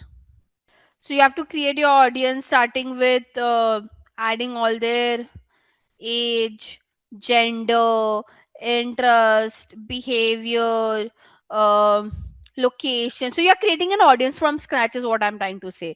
We also call them as a prospecting audience. People who might know about the category and all, but probably they wouldn't know about your brand. Okay. Remarketing audience, I've already talked about it. Show ads to those audience who checked checked out your brand but haven't converted yet, have not like they haven't done any transactions, so but have not made any transactions yet. Also, you when you do upselling and cross selling, you do with the help of remarketing only, okay? So there's no difference over here. Look like audiences. Now I would just show you the saved audience. Lookalike and remarketing is again bit advanced, so we won't go over there for now. Let's just focus on saved audience. For lookalike and remarketing, you should just know the meaning of it. Now, how to create a saved audience? Just observe what I'm doing, and then we'll take a break. Okay, so this will take at least 10, no, let's just cover this entire meta part and then we'll take a break. Okay, so now here you have to say further limit the reach of our ad. So we have to create it from scratch. Now can you see, it starts with location. Now please observe this very carefully, okay? Jessica want to show this ad in Mumbai, like, so with location, guys, you can target countries. Okay, so let's say I want to show my ad in United States, I can do that as well. Can you see, I can target entire United States. Okay, if you want to show ad in multiple cities, states, like let's say I want to show my ad in Gujarat, it's one of the state in India, so I can say Gujarat. If you want to show ad in a specific city, like let's say Pune, Pune is my location, so I can say Pune. Okay. Let's say you just want to show ad in a specific area of your city. Okay. Like I want to show this is where I reside, so I can put my pin code. Can you see this is the area where I reside? So it is showing my ad on this pin code. So you can go as low as pin code and address as well, which is a very good thing, right? So it's not necessary you have to show ad to the entire country. Let's say you have opened a salon today and you just want the people who reside nearby that salon should know that there's a salon that has opened right now. You can just target the specific pin code and that's it. Okay. Apart from include, you can exclude the location as well. Okay. So now let's say I'll just remove this pin code. Let's just again let's say I want to target my entire city, but I don't want to show ad in my pin code. Okay, what I'll do, I'll choose exclude. I'll add my pin code over here. Can you see it's showing red in red over here? This one. Can you see this? So my entire, like for my city, it shows. If I zoom out, can you see this is my entire city that I'm trying to target, but my particular area has been excluded. You can do location, add location in bulk as well. Just choose what you're adding. If you have a pin code, choose your country over here, put all the pin code, and it will do pin code level targeting. By the way, any changes that you would make on the targeting, this audience size would also change. Okay, I hope I'm clear with this. So for now, let's say I just want to show ad in my city. I'll remove each one of them. Okay, you can choose whatever you would want. Now age targeting, as I mentioned, you can choose what age. See, now if you would have chosen, guys, if you would have chosen any of the special ad category, it would have restricted you with the age targeting. It probably would have not allowed you to target below 18, right? So because we don't fall under special ad category, we have freedom to target whichever age group we would want to. Okay, so you can choose the age group. Obviously, guys, see, all this targeting that we do, we are not the only one who decides it. We have to do the targeting, we have to show it to our client. The client will have their own perspective and we have to follow what they are also saying. So you and the client should be on the same page when you're doing your targeting. I hope I'm clear. So that's how you can select your age, you can select the gender. Uh, and now, ideally, just choosing location, age, and gender is not enough. Hence, Meta has also given you one more section of detailed targeting. Okay, so here you can add more demographic, interest, and behavior characteristics. Okay, so now we'll do the last part of the targeting, because as I said, just targeting age, gender, all of this is not enough. Okay, so now with targeting, guys, there are few thumb rules. You should first begin with your interest targeting. So obviously, whenever we do targeting, the first thing, like, how should I say, the basic thing that we would want is that people should be interested in your product, okay, or your services. So you can go into this interest section and you can find out whatever you are selling as an interest over here. Okay, if you don't want to do this way, you can directly search as well. Okay, so for example, for in case of us, like we are selling sneakers, right? So I'll search for sneakers over here and I have to choose. So trainer, footwear, we have sneaker shop. There's nothing called as specific to sneaker over here. I could see sneaker stuff, trainer, sneaker, and see, now this we have sneakers and apparel, right? And this is as an interest, so I can add it, right? And by the way, if I add one targeting, Meta gives me some similar suggestions. Can you see sneaker freakers? I will get some other suggestion as well. So let's see, what do we have over here? Shoes. I can take all of this as well if I would want to. Okay, so you can keep on adding interest like this. Now, so we have selected people should have interest in our product. But now imagine, guys, okay, that the sneakers are very expensive. Let's say it starts from 20K, okay, or 50K. Let's say the sneakers that Jessica is trying to sell are starting from 50,000 INR. So ideally, for the country like India, you can call this as a premium pricing. Okay, like not every other person would be able to afford it, or they would want to spend on it. Okay, so then the point is, you Jessica just shouldn't show ad to those who are interested in sneakers. She has to add other characteristic as well. Like for example, I am also interested in sneaker, but I can't afford it. So does that make any sense for Jessica to show this ad to me? No, she's burning her money ideally, right?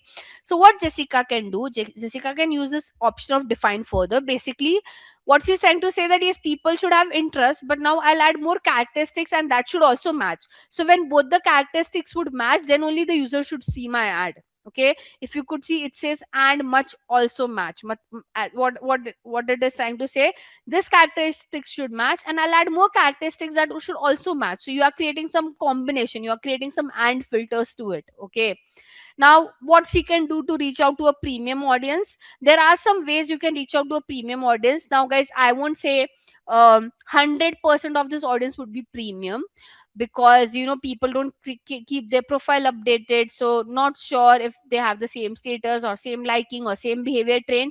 But at least like 40 to 50% of the audience would be quality out of it. Okay, so in your demographic, guys, you have so many options. Okay, can you see education? So now let's talk about education, guys, and I would want you guys to give me a feedback. Can anybody tell me, I want to reach out to a premium audience within education? I have three options. Okay, so I can target people based on what um you know what what exactly they are studying or what they have studied, what colleges they have visited, and basically um their education level, like how should I say, they did their bachelor's, etc, etc, etc. What do you think, what should I select out of all this? Like what would make the audience bit premium? Would the education level decide if that audience is premium or not, or would the kind of degree they have got would decide they are premium or not, or the colleges they have visited? What you can do, you can target people based on the colleges. So you can just search for the college's name. For example, in India, we have Indian Business School. So ISB, let me see. I'm not sure why is it not reflecting. What? Yeah, so I can see I am right now. We have SP Jain as well. Let me see. I don't know. There's some glitch today. But yeah, let me just select one for now. And by the way, if I choose one, it will give me some similar suggestions over here. Can you see Indian School of Business? And it is all showing under schools and university. By the way, here also it should show school and university. Imagine Nursi Munji says interest. That mean I'm interested to study in this college, not that I'm studying in this college. So you have to make sure it doesn't come under interest. It should always come under schools and university. Now what's the next thing that we have? Again, we'll go under the demographic to see what do we have. So finance, guys, we can't target, at least for India, because this is based on US zip code, so not relevant for me. But yeah, if I'm doing some targeting for US location, I can do this. I can target people who have a household income who comes under top 5% and all. Life event also doesn't make a difference. I mean, someone has an anniversary or birthday coming, does that make them a premium audience? I would say no. Parents, you can target parents based on the child's age group, but again, does that make them a premium audience? The answer is no. Does your relationship status makes you a premium audience? I don't think so, right? Then you have work. So now you guys tell me, in work what should I choose? So there are three options in work. You can target people based on which company they are working with, you can target people based on which industry they are working with, and you can target based on their job title. What do you think, out of this three, which one will get you a quality premium audience, guys? Employer is basically where do they work, industry is basically in which industry they are working, and job title is like what is their designation. Can target, as I mentioned, employers instead of job title. So here you can search with, let's say I want to target, I mean, I'm not sure why KPMG is not JP Morgan, people are working at JP Morgan. Now again, I'll get similar suggestions over here. So can you see, I can see KPMG, I can see huh, Accenture. I won't select Accenture ideally, but yeah, you can take other big firms, like you can take Oracle, you can take Ernst and Young, you can take IBM, you can take, I don't know, HCL Tech, you can take Morgan Stanley, you can take Cisco. Make sense, guys? Okay. Now that's all you have under demographic. Apart from demographic, you have behavior as well. Now in also here there are some targetings which can make you reach out to a better audience. So let's say in class consumer classification, guys, we have, by the way, mobile device user, we, you know, it used to work before the iOS 14 update, but after iOS 14 update it is very difficult to precisely show ad to those audience who are using iOS device and not Android. So before COVID, it was a great targeting. Now it isn't. Okay, but you still have other options like consumer classification. Like in India, I can show ad to people who prefer high value good, who have high taste. I mean, who have expensive taste. Now again, it they have been categorized based on how they have reacted to different content on the platform or the kind of pages they follow and all. You can also target people based on purchase behavior. As I said, engage shopper. Now these are the people who frequently tap on shop now buttons and all. Okay, you can also target people who travel international frequently, right? Instead of just targeting people who travel frequently, you can just be more specific by targeting people who travel international frequently. So yeah, I mean, that's how you can create your saved audience. Like you can create a different permutation combination for it. And by the way, whatever you select doesn't mean it will work well. You have to do lot of A B testing, guys. Like there are so many options, there are so many targeting, so we keep on doing A B testing. No one can sit in front of you and tell you that this will work for sure. No, for brand to brand, for category to category, the targeting varies, the communication varies, so you have to do your own A B testing to find out what works for your brand and what doesn't works for your brand. Okay, so that's all we have under targeting. Last thing, you can choose language as well over here. So again, it's up to you guys. If you're showing ad in Japan, the language should be Japanese and all of that. Okay, last but not the least is your placement. Now this is where you choose where you want to show your ad. So right now we just selected whom we want to show our ad. Now we would be selecting where we want to show our ad. So here you can choose your device. If you want to just show ad on mobile or desktop, even on mobile, if you just want to show ad to iOS device, you can do that. Okay, it's up to you guys. Now, because if you're a premium brand, I think there are many people who prefer showing ad to audiences who use iOS instead of Android.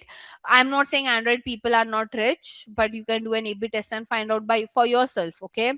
Platform, here you can choose where you want to show your ad on Facebook, Messenger, WhatsApp is still getting integrated, so hence it's not appearing for now. But yeah, you have Instagram. Audience network is third party websites and apps. So Meta has collaborated with a lot of third party websites and apps where you can show your ad.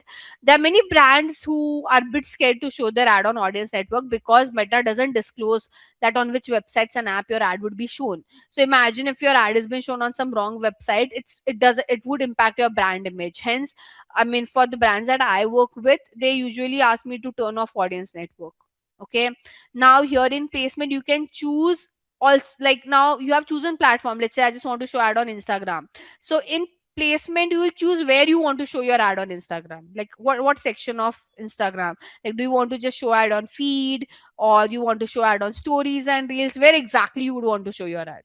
Ideally at the ad set level, we choose our conversion location, like where we want to take the user to, what is our end goal that we want to achieve, whom we want to show our ad, basic the entire targeting, and where we want to show our ad, like which is where we create this final ad over here.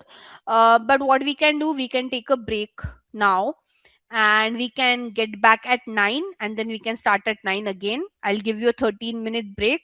I hope that works, guys. So now we'll move towards the final stage, which is creating our ads. Okay. Now for ad creation, guys, it's pretty easy. You just have to fill in the details over here. It's not that complicated.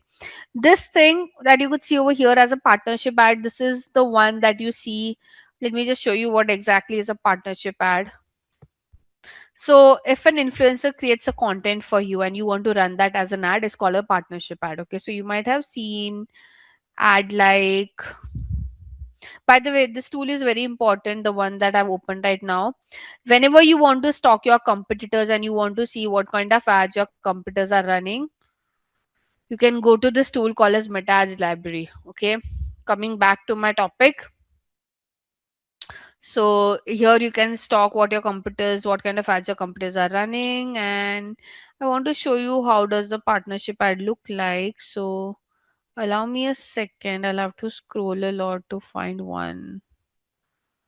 Not sure why this is not reflecting it. Okay, let me try another brand. Mm-hmm, mm-hmm. So, not sure. Usually, I see a lot of partnership ads over here, but it's not reflecting today. Hmm. So here, imagine like if that influencer has created the content. Have you ever seen the influencer name and the brand name, and below that it says sponsored? Have you guys ever seen an ad like that on Instagram? You'll see the influencer name and the brand name, and below that it will say sponsored. So that is your partnership ad, by the way. Okay.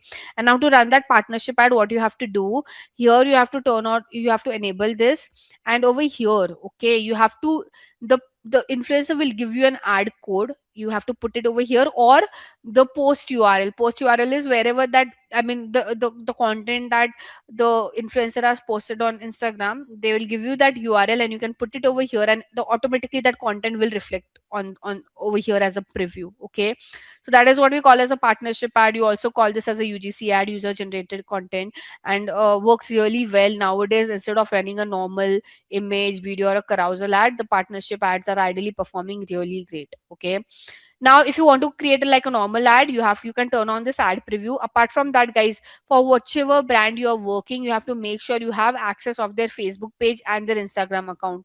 Without that, you can't run an ad. So if say I'm working for Jessica's brand, Jessica has to give her page access to me as well. Or she can add me in her ads manager account. She can add my email ID to her ads manager account, and I can access from there as well. But the when whoever is working on creating this campaign, they should have access to the Facebook page and the Instagram handle of that particular brand. Okay, now here you can create an ad. You can create a single image or a video ad. You can also create a carousel ad. I mean, what's the difference between each one of them? This is a single video ad. Okay, a carousel ad would look like this. This is a carousel ad where there are multiple cards, and this is like a single image ad. Okay. By the way, what are the different components? So here you just have to upload your media. Like you just have to choose your format, what format you want, and you have to upload your media. Before you do that, you have to give your website destination over here, that where you will take the user to once they click on your ad. And here you can start uploading your media, like your pictures and all of that. Okay, so whatever media you have, like I don't have any pictures right now, I'm just randomly selecting one picture. One thing, whenever you run an ad, and if you're running your ad on stories and reels, you have to make sure you create a creative, the same creative that you have created in a square size, you have to create it into 9 is to 16 dimension as well, because on stories and reel it is vertical view, right? So you have to create a creative in a square image, in a square size, 1 is to 1, and also in a vertical way. Okay, and then you have to give the primary text, headline, and call to action. So what is primary text? Any content that you see above the creative is called as primary text. So this is a primary text. Okay, then what is your headline? This is your headline. This part is your headline. This is your call to action. Okay, so this is like you just have to fit in this detail over here. Now who gives you this detail? Ideally the people who are running paid campaigns for a bigger brand. So you just have to feed in details over here. Now these are all AI recommendations. So Meta has their own AI suggestions within the platform. Okay, so if you want, you can turn this on. Nowadays, I mean, the brands that I'm working with, they are not okay to turn this on, because it will change the way your creatives have been showcased. Okay, they want their control. They don't want the platform to take the control, hence they don't ask us to enable this. But yes, if you want to give some AI test, like you want to give some overlay, the you want some text improvement, right? So any of this AI touch, you want to add a background music, right? Anything of that sort you want to do, you can just enable over here. Okay, so it's all, how should I say, it differs from brand to brand. And yeah, I mean, you can just, like, this is how you create your ad. Okay, so you don't have to do anything apart from that. There's also one more ad that we usually create. So I'm not sure you have seen this ad or not. And ideally this ad works wonder for e-commerce brand. So this ad is called as a collection ad. Okay, let me just zoom this a little bit. Now, like your single image or a carousel or a video ad, where once you click on an ad, it takes you to the website or a specific destination, right? Whereas this collection ad, okay, firstly it looks like this, like there will be a main big banner, and below there you'll see some products. Now, whenever you click on this ad, it won't directly take you to the website. It will open up on your entire phone screen like this. So this is also called as instant experience. It covers your entire phone screen, and it will show you the catalog. And in this catalog you can choose what product you want to show. You can show one of your best products, so that can push the consumer to buy from you guys. And then if they're interested in that product, let's say I'm interested in this hoodie, I'll click on it, it will take me to the hoodie page. If I'm not interested in any of this catalog and I want to see more products, then I have a CTA which says see more on the website. So this particular ad works better than your carousel single image and video for e-commerce brand. This ad is only for e-commerce brand. A education real estate company can't run this kind of ad. So this is how a basic campaign setup look like. This wasn't advanced, guys. This wasn't intermediate as well. This is what a basic campaign setup looks like.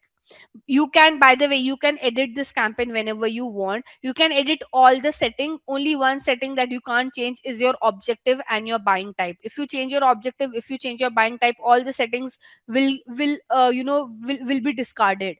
So if you want to, if you think that, oh no, I selected the wrong objective, then create a new campaign. Don't edit this one, because otherwise the rest of the setting would also vanish off. It won't be there on the platform. So yes, apart from objective and buying type, you can change all the settings: budget, creative. You can delete a campaign, you can pause a campaign. Let's say right now this means it's on, but it won't perform only because I haven't published it. It's still in draft. Once I publish it, and if my account has some money, it will start spending. Now even if I publish this, my campaign won't start spending because there's no account in my money. There's no money in my account. Okay. Whenever you want to add a payment, you can delete the campaign, you can enable the campaign, and you have to publish the campaign. When it says it's in draft, it's not published. So if it's not published, yeah, so if it's not published, it won't start running. And as I mentioned, if you want to add any payment, you can go to your billing and payment, and here you can add your credit card, debit card, whatever you would want, however you want to do the transaction. Now we are moving towards your bidding strategy part. Okay, now bidding strategy, guys, instead of a PPT, I'll explain you all the bidding strategies in an Excel sheet, because that's how it's easy to understand. Give me 2 minutes and I'll quickly create this for you guys. So on Meta, okay, so like for Meta, let's just understand the bidding strategy on the platform itself. It's very easy. So you would see your bidding strategy over here. Can you see bid strategy? Right. So now guys, you have total here you could see 4 bidding strategy, but ideally you have around 5 bidding strategies on Meta. Okay, you could just see 4 over here because it's a dummy account. In a proper professional account, you will see 5 bidding strategies. Okay, basically, what is bidding strategy? Bidding strategy is where you tell the platform how to spend your money. Okay, so budget is like you're telling them that, okay, this is what I want to spend. Imagine Jessica would give me 1,000 rupees, like, yeah, Jisha, go and buy whatever you would want to buy. So that's a budget that she's giving me. But if Jessica gives me a guideline that, Jigisha, you should spend this much to buy that, this much to buy that, right? This should be the limit. If you're buying a t-shirt, if you're buying a earring, this should be the last limit for you to buy. That is what the bidding strategy does. Bidding strategy would guide the platform on how to spend that money.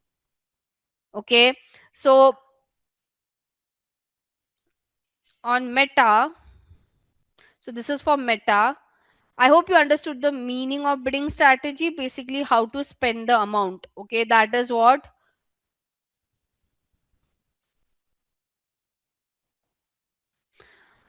the bidding strategy does. Now, what are the bidding strategies that we have? Highest volume. Okay, then we have cost per, 1 second. So we have cost per result goal. We also call this as cost cap. Then we have highest value. We have target ROAS. We have bid cap. Okay, so this is a bidding strategy. And for objective to objective, the bidding strategy would change. Okay, so this bid cap bidding strategy is good for awareness. These two bidding strategies are good for traffic, engagement, and leads and app install. Don't worry, I'll expand this. And these two bidding strategies are good for sales, or we can also call this for e-commerce. Okay, so objective bidding strategies. Okay, now we will also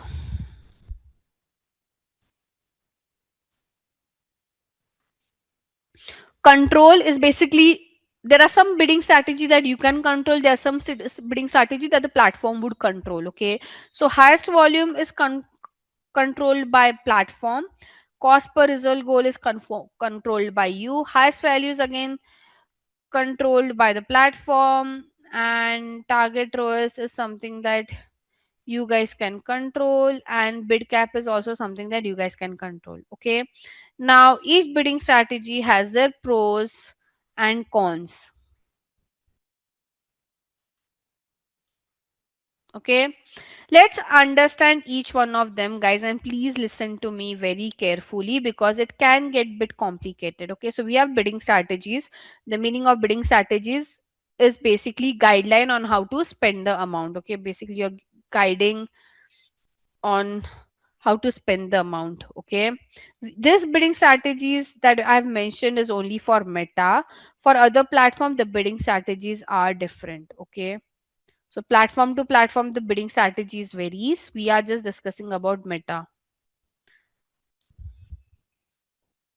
Okay, guys, are you there with me? Because it will take at least 20 minutes for me to explain this in detail and I won't take any break in between. So, are you guys there with me? And I hope you guys will, I mean, please pay proper attention for this particular part. Okay.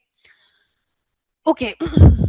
So, let's start with this one. Okay, traffic engagement. So if you have chosen objective like traffic engagement, lead, app install, you can choose any of this two bidding strategy, highest volume or cost per result goal, which we also call as cost cap. Now what's the difference between both? Okay, so there are two scenarios, and based on those two scenario you can choose. Based on the scenario you should decide which one to choose, highest volume or cost per result goal. Okay, let's take an example of okay, I'll give an example.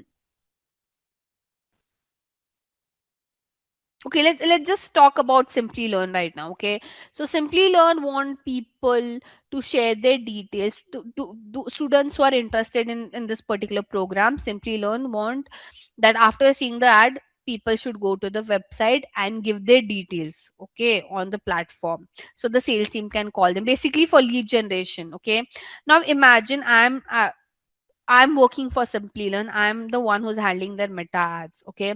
Now Simply Learn would tell me, Jigisha, we have a daily spend. We can give you a daily budget of 10,000. And in this 10,000, okay, I'll mention per day as well. We have taken this as a hypothetical number. Okay. So in this 10,000, get us as many leads as possible. Clear? The brief is clear. They are giving me 10,000 per day and they've asked me, Jigisha, we want as many leads as possible within this budget. In that scenario, I will choose my bidding strategy to be highest volume. Okay, where what the platform would do, I'll give this budget to the platform and I'll choose my bidding strategy as highest volume. So what platform would do, platform will try to get me as many leads as possible.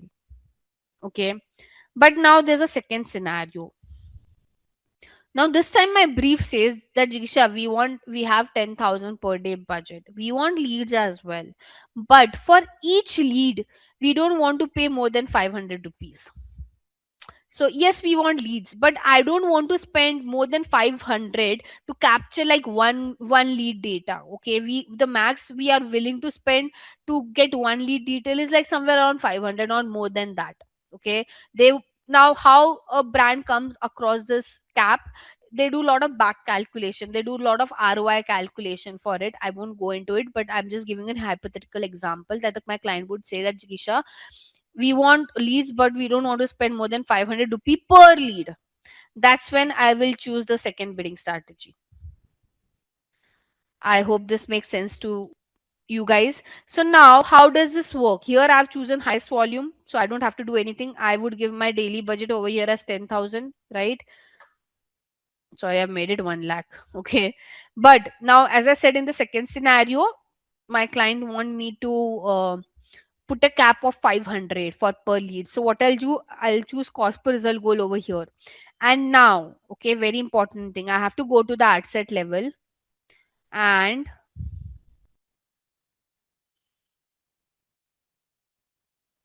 can you see, you have to put a cap over here, cost per result goal cap. Okay, can you see Meta will aim to get the most conversion and try to keep the average cost around 500. Okay, now when I say this would be an average, guys, if your client tell you that okay, we want lead but we don't want to spend more than 100 rupee per lead, you can put 100. But every time you won't get a lead for 100. Sometime it would be 110, sometime it would be 150, sometime it would be 80, but your overall average would come around 100 is what the platform is committing. Did you understood this, guys? Okay, now both the bidding strategy has their own pros and cons. Okay, I mean, I'm not saying that this bidding strategy is better, this is better. Each of them would have their own pros and cons. First, let's talk about highest volume. The pro, the how should I say, the positive point of this bidding strategy is that it will spend your entire budget. Okay, I mean, quickly, like this. Okay, this bidding strategy is good with spending your amount. But what can go wrong? Okay, most of the time your cost per lead would be at a higher end, and there will be times when this bidding strategy will spend the entire amount but you won't receive any leads. That's the biggest headache of this bidding strategy. So this bidding strategy, guys, trust me, it will spend your amount very quickly. You won't have a problem that why my campaign is not spending. You won't come across that issue only. Okay, but as I said, the issue would be that the cost per lead would be at a higher range, and there will be times when the platform will spend the entire 10,000 rupees but you won't get single lead. Now why this such kind of issue can occur? When you tell Meta that Meta, I want as many lead as possible, what happens at the back end? Okay, so whenever you see any ad by any brand, at the back end there's something called as an auction that take place. Okay, auction is basically, imagine I am a consumer, there are many brands who want to show ad to me. Okay, now there will be an auction that will happen at the back end, and auction is nothing but, we know what is auction, right? Basically all the brands would show their bid, that how much they are willing to spend. Okay, how much they are willing to bid to show how much they are willing to bid to show that ad to me. Okay, so all these brands would do an auction. Now Meta won't just give priority to those brands who are bidding well. Meta will also see how great they have created their campaign, what is their communication, how is their target audience. They'll check the entire campaign as well. So your campaign should be good, your bidding should also be good. Okay, the bid that you're doing should also be good. Now when you choose highest volume bidding strategy, you have just told Meta, I want as many lead as possible, right? So what Meta will do, let's say, um my competitor is bidding 10 rupee, Meta will bid higher than that because Meta want to win the auction somehow. So what will happen, there will be times when the competitor would be bidding very high, Meta will bid much more higher than them, and it will give you that lead. But the problem would be the cost per lead might go at a higher range. I hope you are able to understand. So because Meta want to win the auction somehow, right? Because you have said my bidding strategy is highest volume. I want as many lead as possible. I don't give a damn about what is my cost per lead. So probably Meta will spend your entire 10,000 rupees and it will just give you one lead because that time the auction was so expensive. Auctions keeps on changing, guys, like every hour, every minute, every second there's an auction that happens on the platform whenever user sees an ad. Okay, and every time the competitors would bid different. Just when you choose highest volume bidding strategy, the platform will bid higher than all of them and they'll give you the lead. The problem is the cost per lead, and if your cost per lead is not maintained, you won't get that ROI. So the cap that your client would give you and the cap that you decide, you have to do a lot of back calculation, because at the end of the day, when you're running campaign, you want some profitability, right? Why would you just run your campaign blindly? You get such, and by the way, most of the time your client will give you a cap. Okay, no client is that chill that, oh, you spend my money, I'm okay with cost per lead. No, if they give you that free will, and if they allow the platform to do such kind of thing, you can't run a profitable campaign. Okay, so most of the time your client will give you this bidding strategy. They'll give you a cap, and that time you'll have to use this particular bidding strategy. So the good point of this bidding strategy is it will spend your amount only when they can get result as per the target set on the platform. Okay, so now you have told that I want lead, but I don't want to pay more than 500 rupee per lead. Let's say there's an auction going on and someone has bid for 600. Like Meta is seeing that, okay, people are bidding very high. Meta will won't participate in the auction because they know you can't win the auction because others are bidding very high for it. Okay, so Meta won't participate in the auction and your money also won't get wasted. That's a good thing. But now the negative point would be that if you are giving unrealistic targets, okay, if you give a very unrealistic target, let's say if you tell Meta I want lead but I can pay only 10 rupee per lead, that is unrealistic target, right? Even the target that you give to the platform should be as per your industry benchmark. Okay, so if you give an unrealistic target, I mean, your campaign would never spend. This one is for your e-commerce brand. So the concept is same for highest volume and target ROAS as well. In highest value, what your, by the way, value would mean is, the meaning of value is revenue over here. Okay, so when you choose your bidding strategy as highest value, you are trying to tell platform that spend my money and get me as as much of revenue as possible. So again, it's the same thing in this bidding strategy.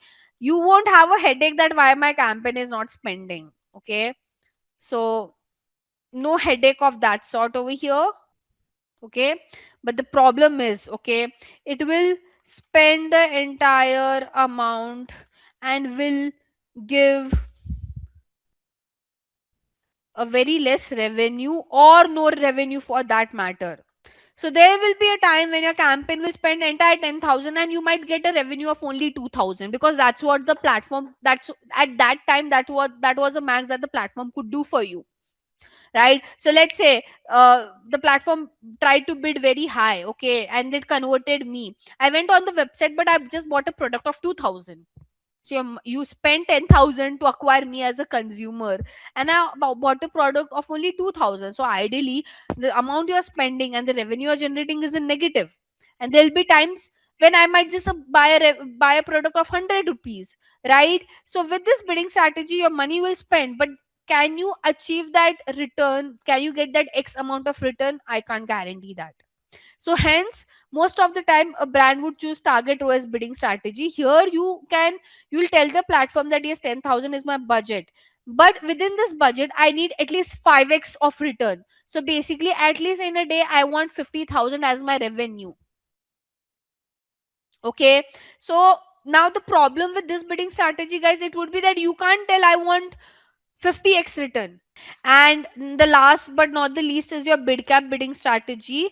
Here you are just, how should I say, you are trying to tell Meta that how much you are willing to spend just to show your ad. Okay, so all this bidding strategy was getting you some action, it was getting you some conversion, right? Like getting person to the website is also conversion, asking them to give the detail is also conversion, asking them to buy a product is also conversion. So all this bidding strategy was betting on the end action.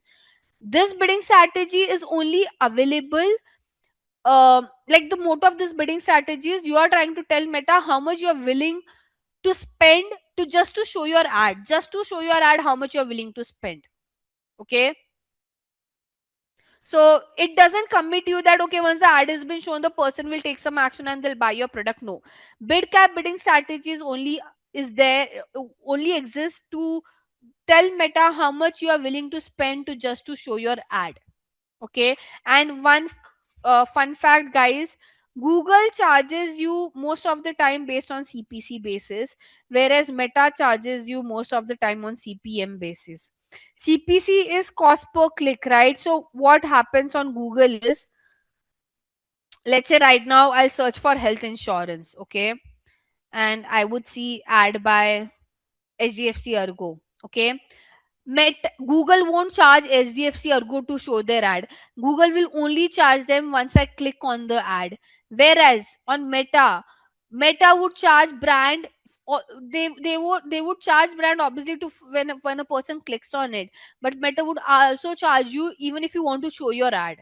Okay, so after every 1,000 impression, CPM, the full form of CPM is cost per 1,000 impression. Okay, so it won't charge you for one impression. It won't charge you if your ad is only shown once. But after every 1,000 impression, the platform would charge you. So hence this bid cap bidding strategy exists. This bid cap strategy is nothing but how much you are willing to spend just to show your ad. So for your capstone, you would see a PPT. I mean, you will get this PPT on your platform, and so ideally, we all have discussed, how do we create like what are the practices while creating the landing page. We have discussed attribution model, budgeting, Facebook pixel. I have taken you through how to create a meta ads as well. So now what we'll do today is, as I mentioned, we'll go through the capstone, all the activity that I mentioned within the capstone, and wherever the Google Ads part is required, I'll be more brief about. I'll give you details in brief, so that you know within the activity itself we'll cover Google Ads as a topic. Okay. uh, so yeah, let's get started, guys. Capstone problem statement scenario. So there are multiple scenarios that would be given to you guys in the capstone, and basically you just have to answer to that scenario on how you guys can work for it. So starting with the first one. Okay, this is the first scenario that's been added. Now, over here in the scenario, it says Bob has observed that the traditional marketing that he organized is not meeting the end goal in the last 6 months, and there's no increase in conversion. So, he ideally works in a travel agency and is planning to organize the digital campaigns for advertisement and marketing, and hence entrusted Bob to strategize a paid campaign to attract increased sales and conversion. Okay, so I mean, it's very obvious they're running traditional marketing. They want to switch to digital, and in digital also, they just want to focus on paid campaign because their main focus is to increase their sales and conversion. Okay. Now we within this capstone, these are some of the learning objectives that will be coming across. Let's just get started. So here's like your first case study. So it says Bob changed his company's marketing strategy from regular offline marketing to an online one, and the following other changes that he has noticed. Obviously, within offline, the first problem was that he couldn't reach a specific area and it were not defined. But when they jumped to online, they had like a good campaign reach which can be traceable as well. uh, they were not able to create some reports for analysis. Here they can do that. You know, this like they took 6 months to do get all this thing done, but again they felt very incomplete with it. Whereas here, they took only 1 month to successfully create a paid campaign, and they started getting some responses on their social media channels. Lastly, they created some Excel sheet of people who needed retargeting and then to do some cold calling, which was a big task. Whereas in paid marketing, they did this with help of some platforms like Mailchimp and all. Where I'll talk about Mailchimp, guys. So now here it says they retargeted using Mailchimp and generated a proper mailing list with ease. When you see over here, it says that they have retargeted using Mailchimp and generated a proper mailing list with ease. What exactly is Mailchimp? Okay, so Mailchimp is an email marketing platform, pretty popular out there in the market, and it helps you to automate your email marketing campaigns. Okay, so before, I think before COVID, or much more before that, I mean, I didn't even join the industry till at that time. Email marketing was a proper, how should I say, a job, a designation out there. But after, since, I mean, this is one of the domain which got automated a lot. When I say automated, I mean the tools like Mailchimp came into picture, where you just have to give your audience details. Okay, and you can automate your email marketing campaign. When I say automate, let's say right now there are 10 people on the call, I'll send a welcome email to each one of you over here, and now based on your response, automatically you'll get the next email. Let's say you don't open the email, then there'll be a follow-up email that will be sent across to you guys. Let's say you guys open the email, then there'll be some discount or some offer email that would be sent across to you guys. So with email marketing, I mean, ideally email marketing got very much easier to use. If you want to see how Mailchimp looks like, I can just show it to you very quickly. You can create a free account as well, by the way. So this is like the platform called as Mailchimp. I'll have to retrieve my data. I've been opening this after a lot. I'll have to see what are my credentials, but yeah, we can explore this. Mm,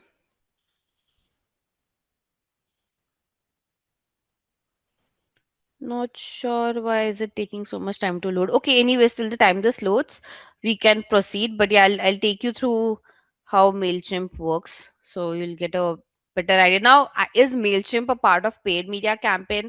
I would say yes. As I said earlier, there used to be a proper designation for email marketing folks. Now there's nothing of that sort. So, ideally, all this email that you guys get now, which kind of emails have been shooted with the help of Mailchimp? On your Gmail, you might have seen a lot of promotion emails, right?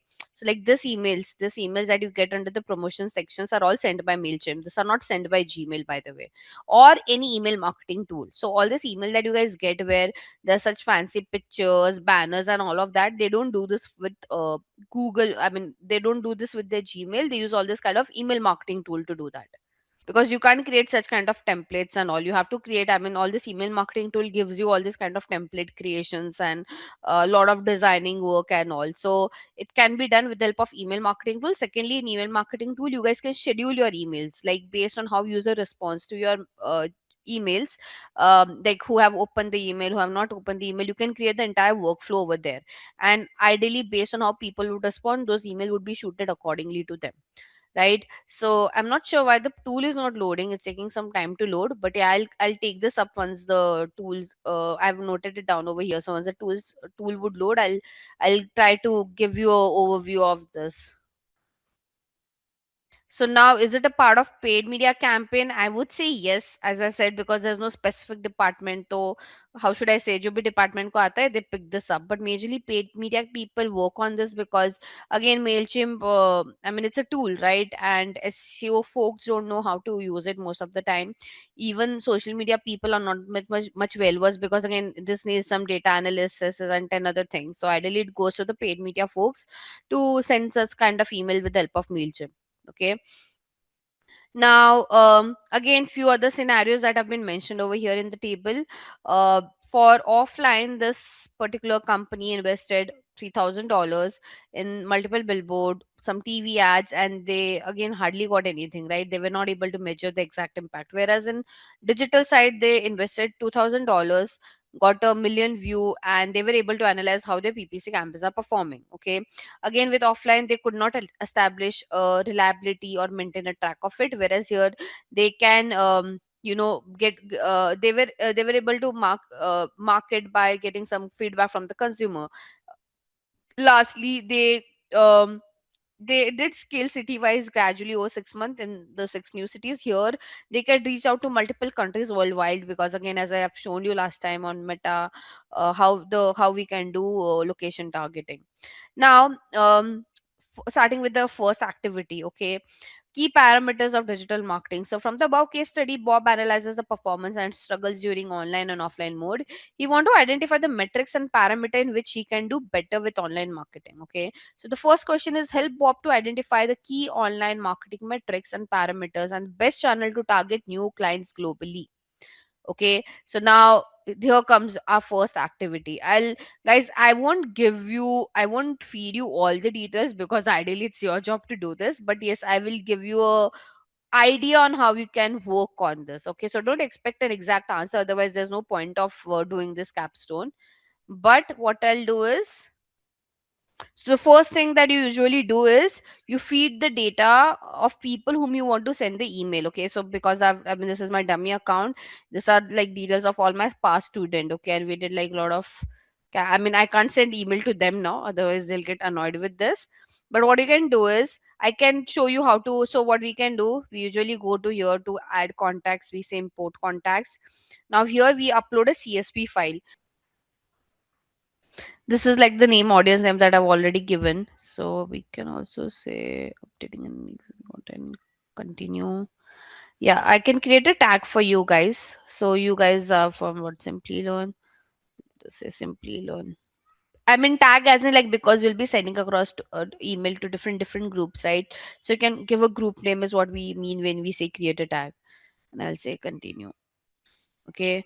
So can you see the first name, last name, and email address? So first name, last name, email address, I can just say continue. Now, ideally, one very important thing, the person who are sending you and to whoever you send an email, they should be the one who have agreed for your subscription. Like they have subscribed to your email. If you would have understood which if you visit any brand's website, only when you give them an approval that yes, they can send across an email to you, that's when they start sending you across the email. Like you get that pop-up, right? Do you want to get future updates or not? And you agree to it, then only you get those emails, otherwise you don't get the emails. Okay, so here when I'm sending email to you guys, it should always be the status should be subscribed. The people who are subscribed, we like they have the consent. Okay, they have given you the consent that yes, you can send across email to them. And I'll say finalize the import. So I have got 5 imports done. And now I can say email this to like I want to send email to all these 5 new contacts that we have. So this is where we create our email marketing campaign. Okay. So audience, I mean, I've already given the name. I mean, it's my family business name, so it's just like that over here. Now, whom I want to send my email, all my email subscribers, or what we can just go to the tags, and I have created one tags for you guys, so I'm just finding it. Yeah. So can you see? I'm saying I don't want to send email to all the people who are there in this platform. Okay. I've added, as I said, so I've created different tags. If you could see, okay. So what I'll do, I just want to send email to you guys. Hence, I'll say simply learn. Make sense? Okay, so I'm saying that I'm sending across to all the people who come under the Simply Learn tag. Okay. Now, by the way, whenever you send an email, you have to make it personalized. Okay, so hence I'll say personalize the send to file. Now, you want that your email don't go to spam. First thing is like you personalize it. Second, even your email ID should be like proper email address. So today the email that you might get might not would go to spam, so you'll have to check your spam section as well, because my email ID is like is not like a professional business email ID. It's like it's a personal email ID. So there's a good chance that this through this whatever email you will get might go to spam. Okay.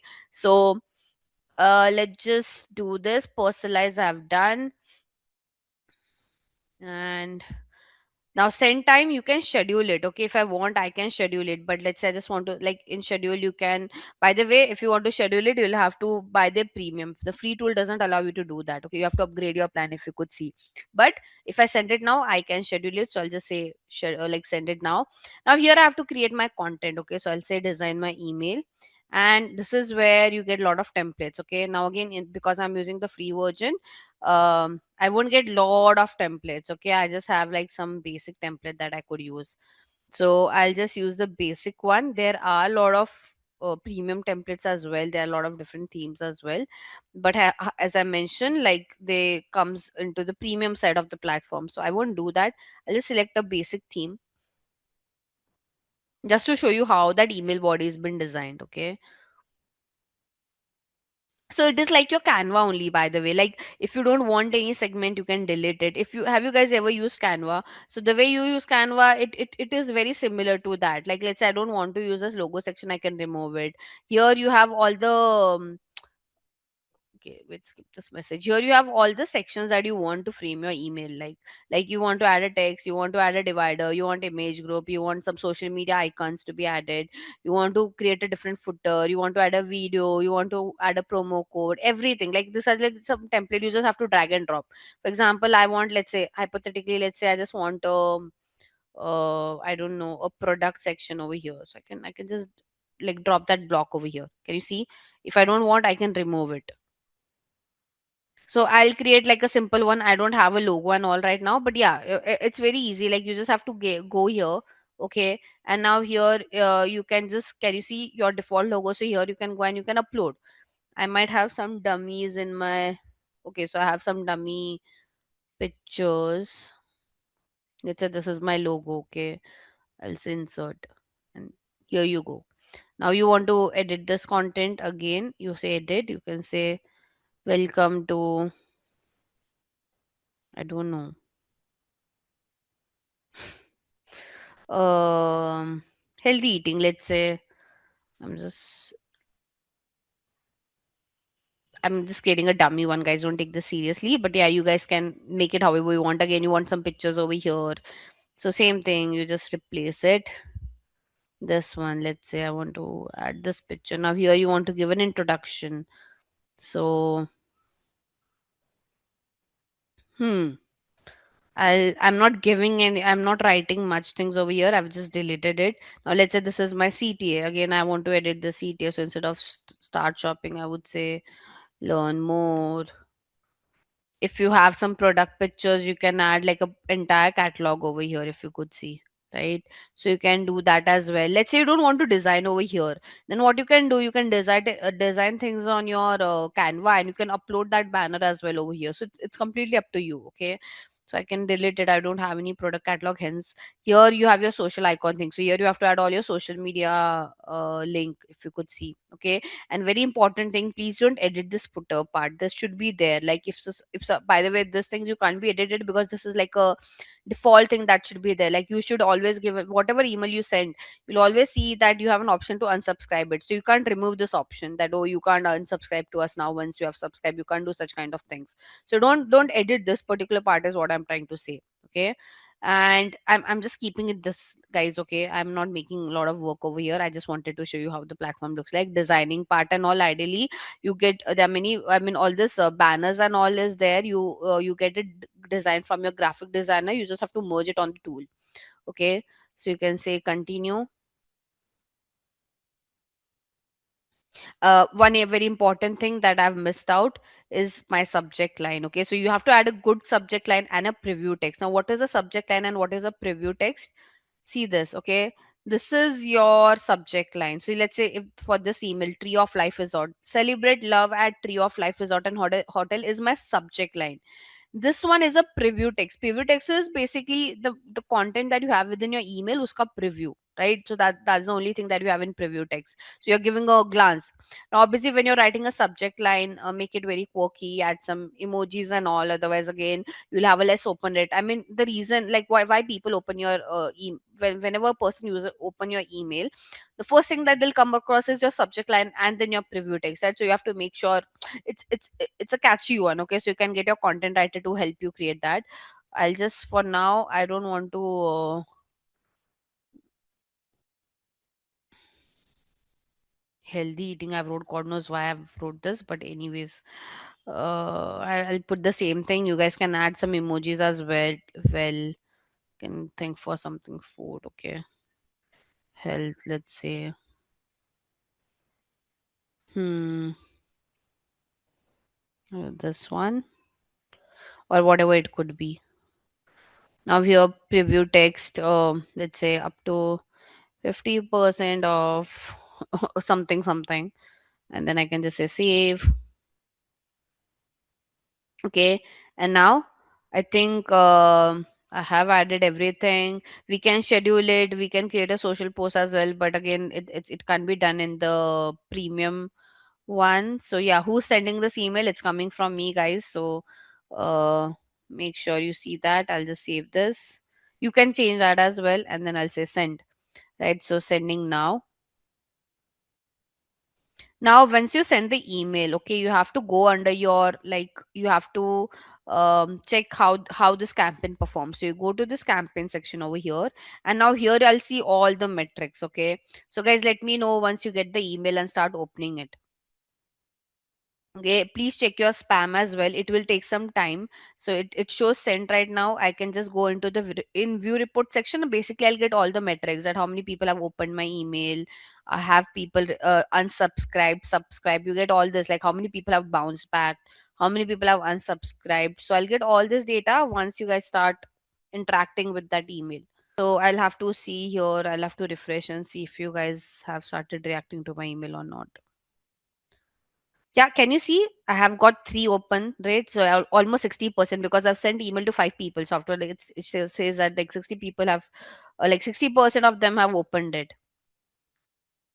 So here I'll see all the performance. Okay, still taking some time to reflect inside it, but yeah, outside, if you would have seen, I have got some. Hmm, hmm, hmm. अरे अभी तो बता रहा था there were three open. It's taking some time to 100% open rate. So five opens have been open, as in like you have just opened, guys. You can unsubscribe and all as well.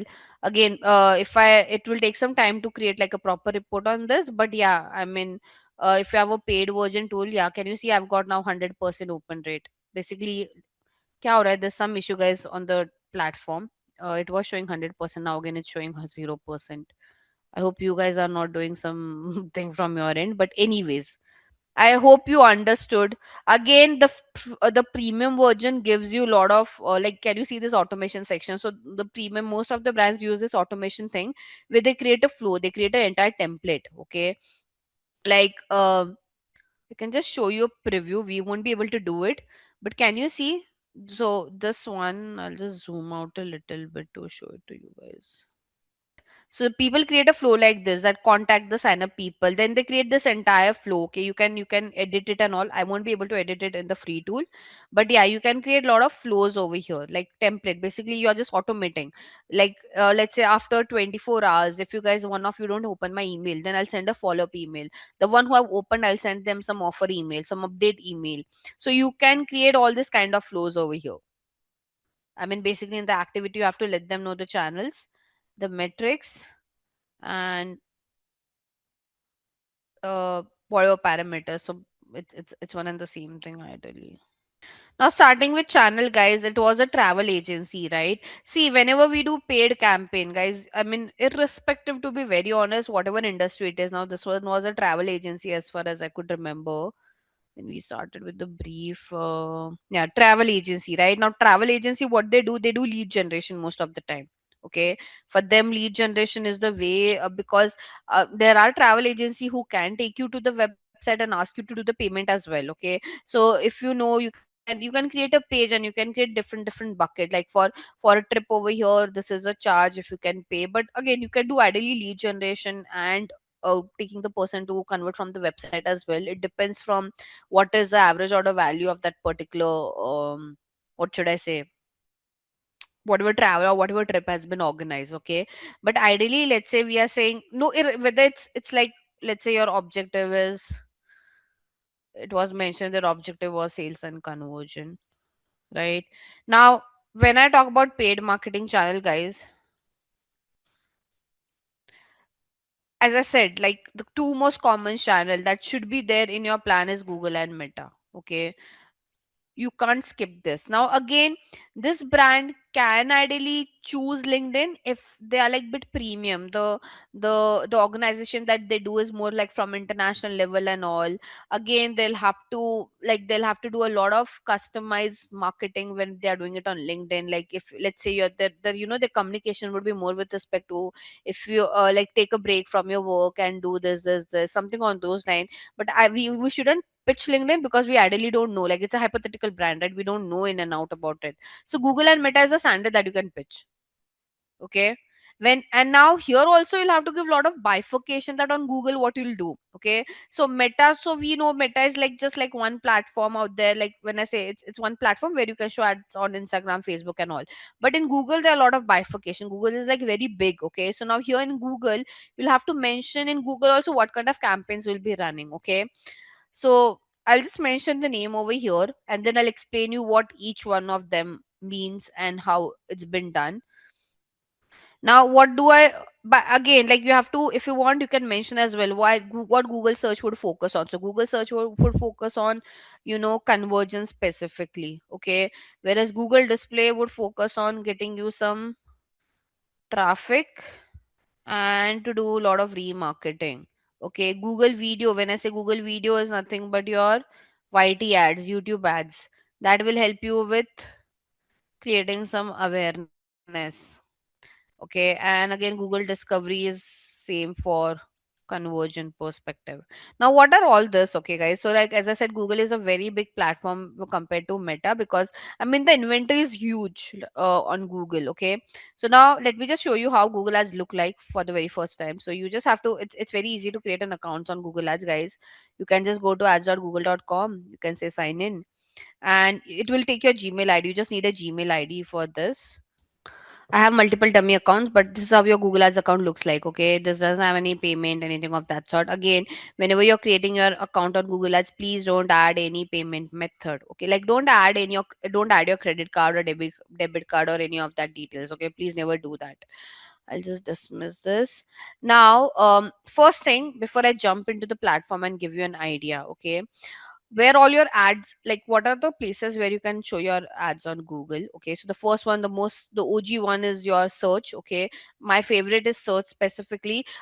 Trust me, it's very difficult. It is very time consuming when we create a search campaign, because it's all dependent on this, the keywords. Okay, so it takes a lot of time to do this research and all. But my favorite is Google search, because as I said, this ad will only appear when a user search for it, so it has a very great conversion rate. Okay, so any brand who want to do lead generation, sales, app install, any like end goal kind of a campaign, they want like those end goal to be achieved at a very good conversion rate, I always bet on search. Okay, uh, so yeah, this is what we call as search ads. Then you have display ads. Last time I couldn't show you display ad, it wasn't loading. This time also, if it doesn't load, I'll show it to you with the help of some templates. Uh, so let me Hmm. This. Okay, see this. You'll understand this in a better way. Can you see this? It's a news article, and here they are showing an ad. Okay, so such kind of, you might have seen such kind of ads on third party websites and apps. So Google Display is nothing but where your ad will be shown on third party websites and apps. So good for traffic because it has like a very lesser CPC, and it's good for remarketing as well, because in remarketing you have to show the exact product that the person has seen in the past. So good for two of this objective. Okay, then the I mean, we have video ads now. Again, in video ads, guys, trust me, it's a, what should I say? Like, you just know the one that you can skip. Okay, when we talk about video ads on YouTube, the most common one is the one that you guys see that you can skip. But trust me, there are total all of the six total ad formats. Okay, so on YouTube also we can run all the six kind of ads. Okay, I can give you this link for your future reference. um let me just take you through it very quickly. I can take it, I can show it to you over here. So first one is just skippable ad. Now you would have seen an ad like this, the one that you can skip in 5 seconds, right? After 5 seconds you can skip it. So trust me, my favorite one is a skippable ad, because um like, this is the only ad which has a, like, a lowest cost per view. Okay, like whenever I've run this ad for the Indian market, I've always got a CPV, a cost per view, of around 0.50 paisa to max 1 rupees. 1 rupee was also very rare for me. Okay, so the CPV is dirt cheap when we run ads on whenever we run ads to skippable. So like, below every video, the view count that you see, guys, it is not just organic views. Okay, it has a lot of paid views as well, so it's a combination of both. I've worked with many brand who used to give us a dedicated budget just to increase their view count on YouTube. And the only ad that we used to run to do that was the skippable ad. Okay. So my favorite is skippable because its cost per view is like dirt cheap. Then you have Huh, okay. Then you have non-skippable Instagram ad. Now, non-skippable Instagram ad, the name says that you can't skip this ad. Okay, at least like for 15 seconds, you won't be able to skip it. Like, it's a very longer video, and at least like for 15 seconds, you'll have to see it. Okay. Now, similar to this, there's one more ad called as a bumper ad. Okay, so here in the table, let me just show you to in this way. First thing, skippable ad will appear within the video. Okay, your non-skippable and bumper also appears within the video. The only difference is this two you can't skip, this one you can skip. Now if this two you can't skip, if you can't skip non-skippable and if you can't skip bumper, then what's the difference? The difference is the time duration. Your non-skippable ad will last for 15 seconds, your bumper ad would only last for 6 seconds. So let's say if you have a very shorter crisp video to promote and you don't want people to skip it, use a bumper ad. If you are a longer one, you have a longer second video, okay, then you go with the non-skippable one. I have used both. It had worked as well for me. The CPV is obviously at a little bit at a higher end, but as I said, I always favor the skippable one. Then you have in-feed ad. Now, in-feed ad is something that appears on your feed when you scroll on your YouTube. Okay, like this. So this was skippable.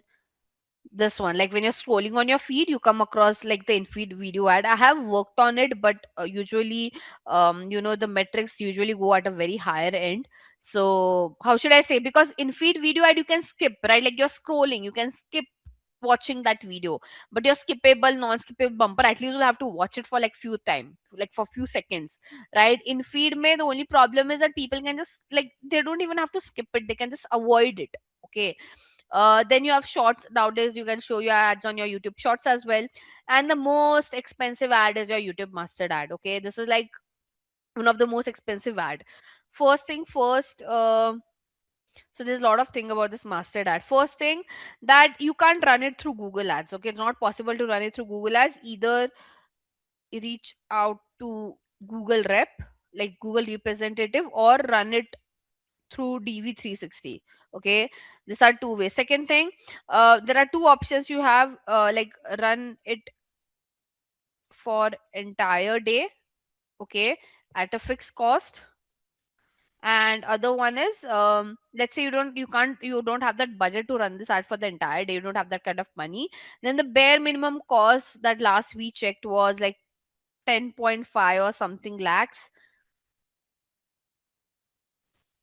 And the platform will commit you around 1 crore of impression. Okay, this is, I'm talking about Indian market. For other markets, honestly, didn't got chance to explore mastered ad yet. But yeah, for Indian market, when I worked, these are two options that we have. Okay, now what is this mastered ad? It is nothing but the ad that, like, right now I'm not sure on my YouTube you'll be seeing mastered ad or not. Let's see, if we are lucky we'll be able to see it. Yeah, this one, this is your mastered ad. So on desktop it looks like this, okay, and on your phone, the first ad that you see, okay, that is your mastered ad. And like you would have seen that, okay, like whenever I open YouTube, I just see ad of this particular brand, like wo pura din wo usi brand ka ad you'll be able to see. So that is your mastered ad. Okay, as I said, if you want to run this like for one entire day, it will cost you around 1.3 to 1.2 cr for India market. And as I said, if you don't have that budget, then you can take the other section, which is like you might pay 10.5 to 10.6 lakhs, and it will commit you around 1 crore of impression. Now this mastered ad doesn't commit you any views, any conversion, anything of that sort. The only commitment that the mastered ad give is the impression. Okay, so hence it's like I mean, very expensive ad. When it comes to its impact as well, guys, I mean, wherever I have run this ad, we didn't got like a great impact, because I've run this for a mutual fund company. So it might be different for other categories. As I said, I mean, for other categories I've heard for FMCG and all, it works really well.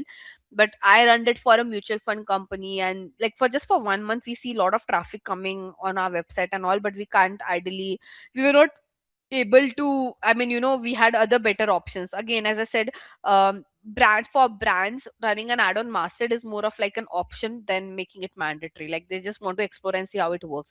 Obviously for FMCG brand, for startups who have a lot of money and they have like heavy spend on performance marketing, they prefer running master ad very frequently. Am I clear? And Google, by the way, trust me, Google is very smart with respect to mastered ad. So what they do, when I said that you have to reach out to Google rep, they ask you to at least do a slot booking 30 days prior. Okay, and what they're very smart. So what they do, there are brands who would have chosen a 24 hours ka slot. So obviously that day that brand's only ad would be shown. But there would be brand like us who just want to spend like 10.5 lakh. Okay, so what they do, they club brand like us for one entire day. So like let's say I've chosen 10.5 lakh. Krish has also chosen a slot of 10.5 lakh. So they will pick up 10 brands like this, and they'll give them a 1 day slot, and that one in one entire day, each one of our ad would be shown like after sometime. So let's say it will start with me, then Krish ad, then again they'll show my ad, and accordingly at the end of the day they'll again earn about 1.2, 1.3 cr. Make sense?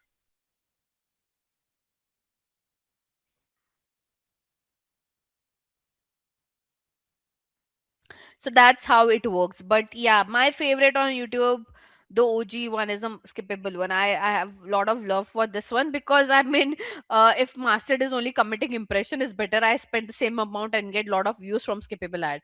So there was, I'm not sure how many of you know this. There was one controversy in between where some singers, some if you know this guy named called as Badsha, and there was a lot of controversy that this guy has bought some subscribers on YouTube and so forth. Ideally, it was not the case. The case was he had run such kind of ads to increase his views and all. Okay, so yeah, I mean, that's all you have under the video ad.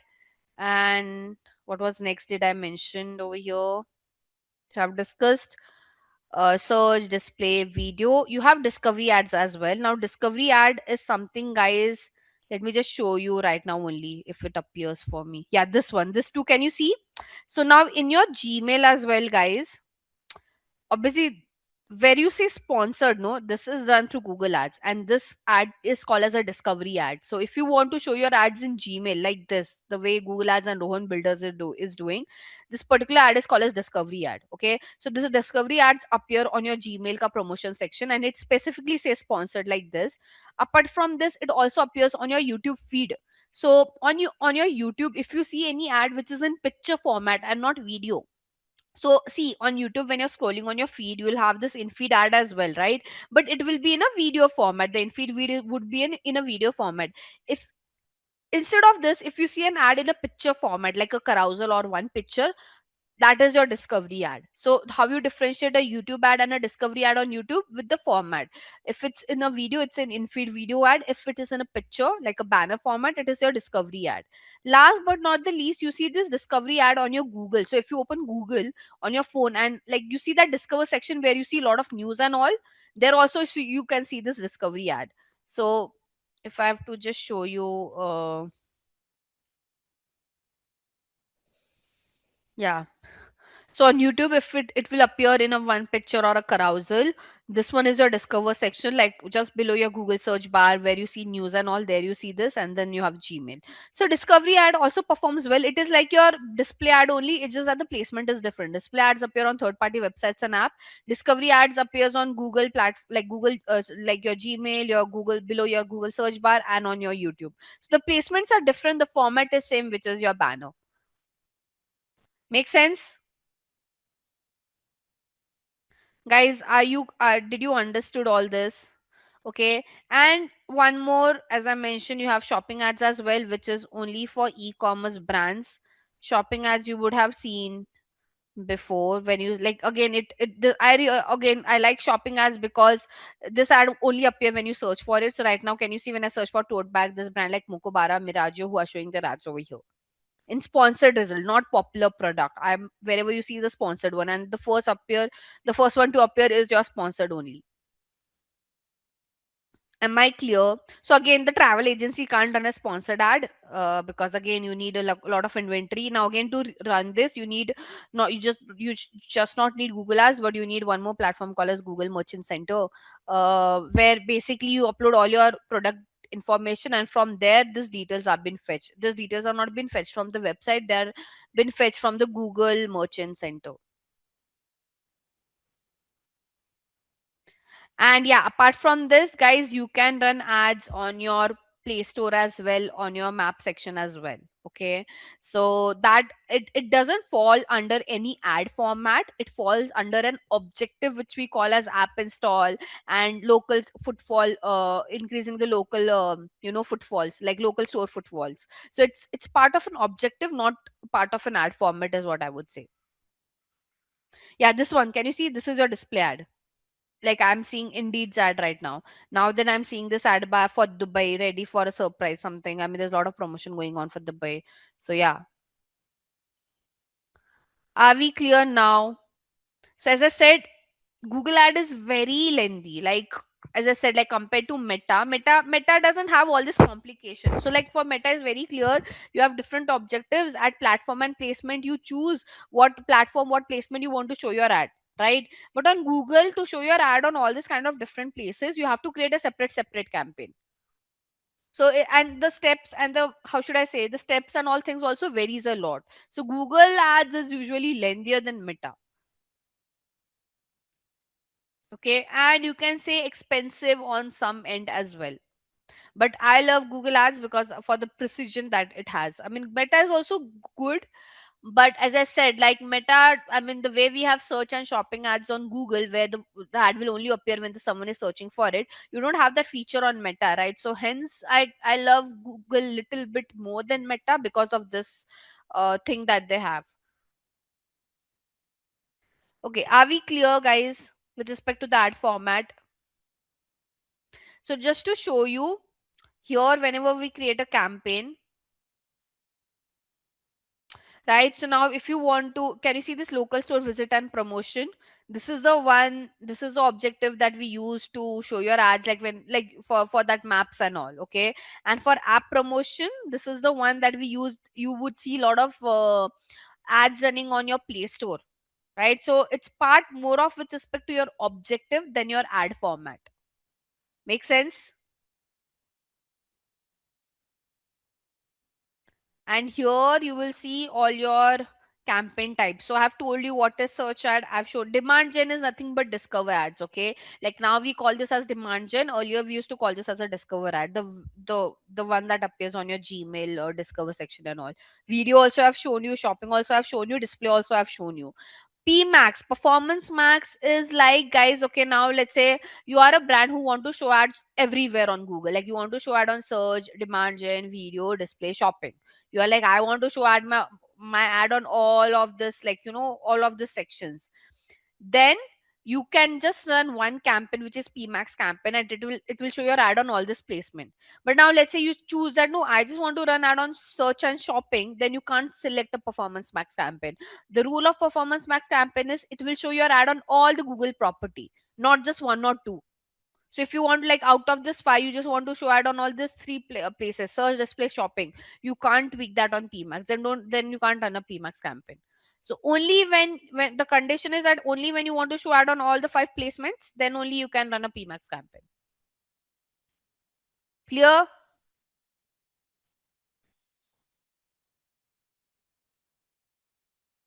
No, no, so that's different. That's different. No, that's what I'm saying. Discovery ad is for Gmail, as in Gmail also you get so many emails, right? So this is only for the sponsored part, guys, and this is expensive compared to your MailChimp. Try to understand.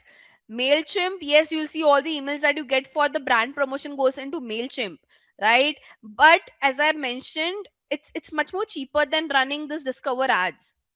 And as I said, when you have to do bulk email, you have to do a lot of customized email campaign. It's better to do it through MailChimp than relying on this one. It doesn't work as good as your MailChimp campaign, because there you feed in proper data of the people whom you want to send the email, the customization that you do. Here you can't do that customization, no. Like on Discover ads are not customized to me. Guys, if you could see, this is not a customized ad. Email marketing is a lot about customization. Make sense? Again, this one is a, like, this is one through this one is to Discover. Don't compare MailChimp and this. How do you do customization then? What Google third party app you are mentioning, Sayed? Like, can you specify? You're just saying, okay, third party apps and website, your ad will only appear on third party websites and app who have registered themselves on Google AdSense. That's it. Yeah, display is part of third party websites and app. No, so in performance max, display is also part. No, as I mentioned, PMax is when you want to show ad on all these sections. So display ad is what? Display ad is, can you see, reach potential customer across 3 million sites and app with your creative. So these 3 million sites and apps are the one who have registered themselves on Google AdSense, and who have allowed Google to show ads on their sites and apps. So if those apps are registered on Google AdSense, yes, you can show your ads over there. And if you're choosing PMAX, yes, your ad will definitely show over there. But as I mentioned, PMAX is only applicable when you want to show ads on all the Google property, not just one or two. And for, I believe, Krisha, someone who have a question, guys, with discovery ad, you can't do customization, guys. This is not possible. This demand gen campaign doesn't help you to send a customized email.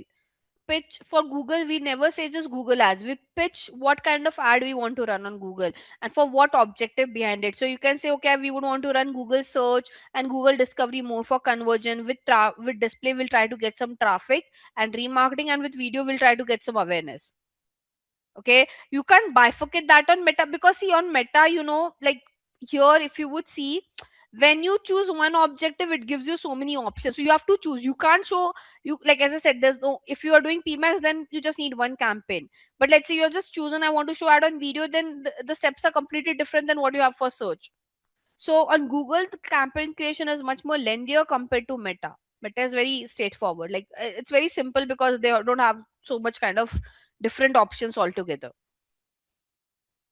Okay, so for channel you'll have to mention in this way. I've already everything spoken, and now again you can say main platform. You can just say primary platform, secondary platform. If you are like, you can present in this way as well, that these are the primary platform where we would want to do our promotion. And then if we want to do some testing out, so like we always mention that these are my primary platform, and for to test out, for test out purpose, or like your secondary platform, you can pitch other paid platforms as well. As I said, if the brand, if that agency can try out LinkedIn as well, they can try out Quora as well, because on Quora there are many people who go and search. So you can use, when I say Quora, I mean Q&A kind of a platform like your Quora and Reddit. They also have an ad section. Okay, so you can pitch that as well. But as I said, you can say it in this way, that this are primary focus platform and this are like for testing out purpose, because this platform won't perform as great as your Google and Meta. The Google and Meta, like your OG platform, every media plan, every paid campaign has Google and Meta within it. You can't, I've hardly seen any brand running, avoiding Google and Meta and focusing on other platforms, until and unless like they are like traders and all who just sell on Amazon, and they just want to focus on Amazon, and they don't have a website and all.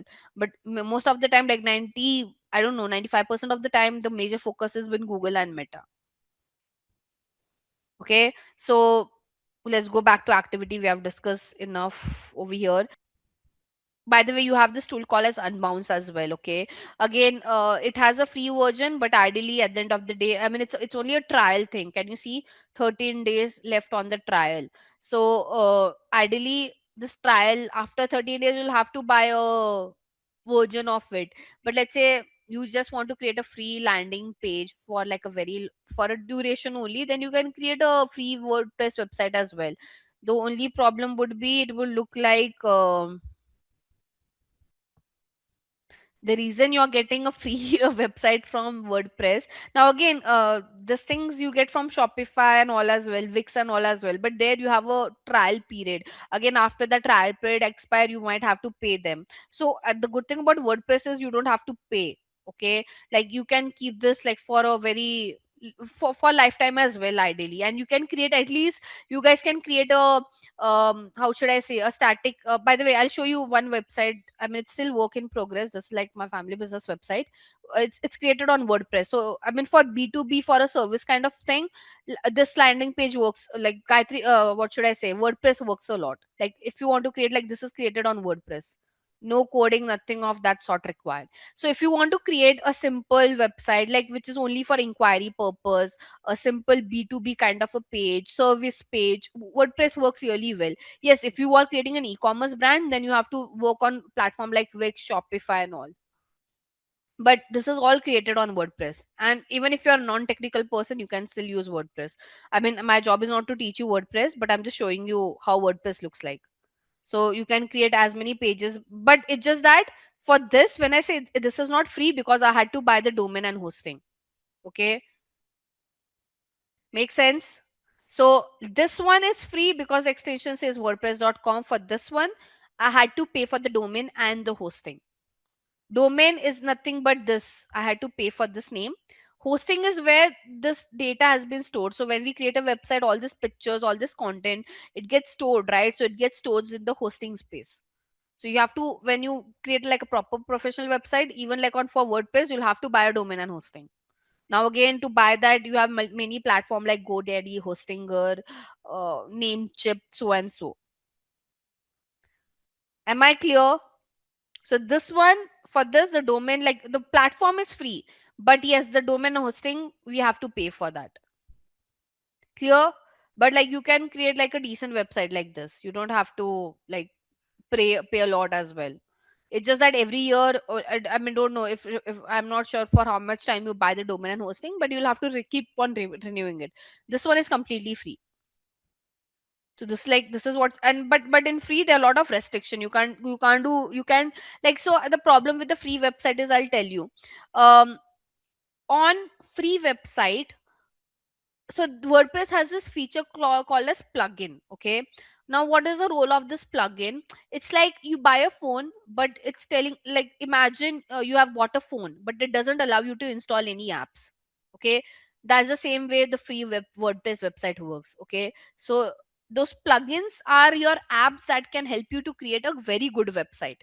Okay, otherwise if you don't have plugins, you will create a website like this, which would also work for a portfolio page. So if you want to create your portfolio page and all, like where you want to show your work and all, this is like one of my student has done this, by the way. So she didn't wanted to spend money, but she wanted to show her work. She thought, let me do it in a different way, so she created like a free WordPress website. So for portfolio and this would work. But as I mentioned, you can't create like a very unique designs and all of that. For that you need a plugin on WordPress, and to have that plugin you have to create like a proper WordPress website. Then you'll have to buy a domain and hosting. So imagine this is a website that has been created without taking help of any app. The one that I've shown you, the business one, that was with the help of a lot of plugins. Okay, this one is good if you are a student, or like you are doing some freelancing, or you are just creating a portfolio thing. Like it's good for portfolio, it's good for blog writing as well, for that matter. But at one point of time, if your blog is getting a lot of traffic, you will have to buy like a proper domain. But you can do some practice over here, is what I'm saying.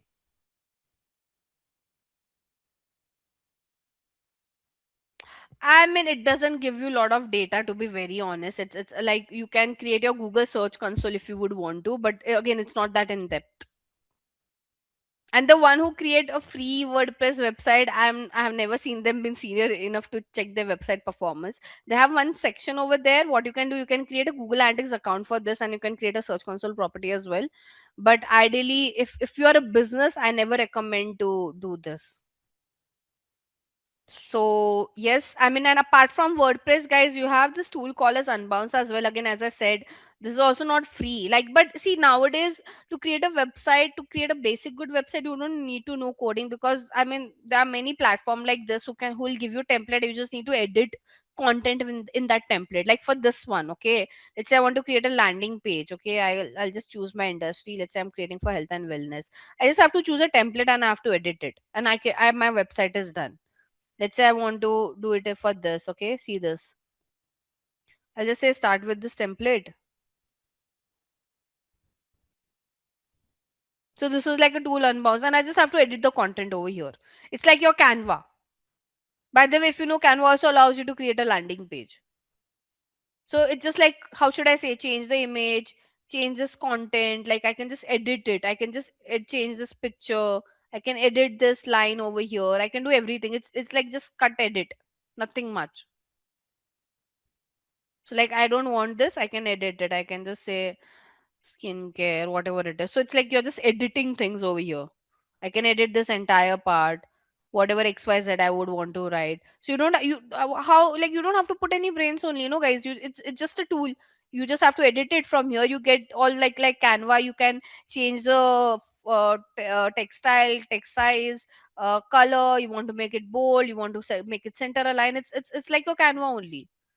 Here you can add all the image, logo, button. These are the sections that you want. Let's say I want to create a section over here. So I'll say, okay, I want to create a section. I want to add a box. So I'll say, okay, I want to add a box over here. Can you see? So it's just like drag and drop. So there are tools like this as well which will help you to create a landing page. But as I said, it depends on the business need. You can't see, first you have to listen what is their need, why they want to create the website. If they want to create a website for e-commerce, you never recommend. So WordPress also gives you an option to create an e-commerce website, but no one recommends that because it's not that great. Okay, so you, for e-commerce, the best one to go is with Shopify. If you can't afford of Shopify, you go to the lower end, like Wix can be a lower end wala website that you can create. Again, it's like this Unbounce as well. All this tool, Shopify, Wix, they are also like this. You choose a template and you edit it. There's no coding required. Okay, now if you want to create a basic service page like for B2B, or like I don't know, any kind of service page and all, like you are opening a digital marketing agency, you want to start your training and you want a page, then create it on WordPress. You don't need Shopify and Wix for that then. And if you just want to create a portfolio just to show your work and all, then you can use a free WordPress thing as well. Now again, you don't want to look cheaper in front of your in front of your client, then obviously buy a proper domain and hosting is what I would say. Clear? So it kindly, I mean, there's no one answer to it. You have to listen to what your client has to say and then accordingly you have to reply. You can't just say that, okay, create on this tool, create on this tool.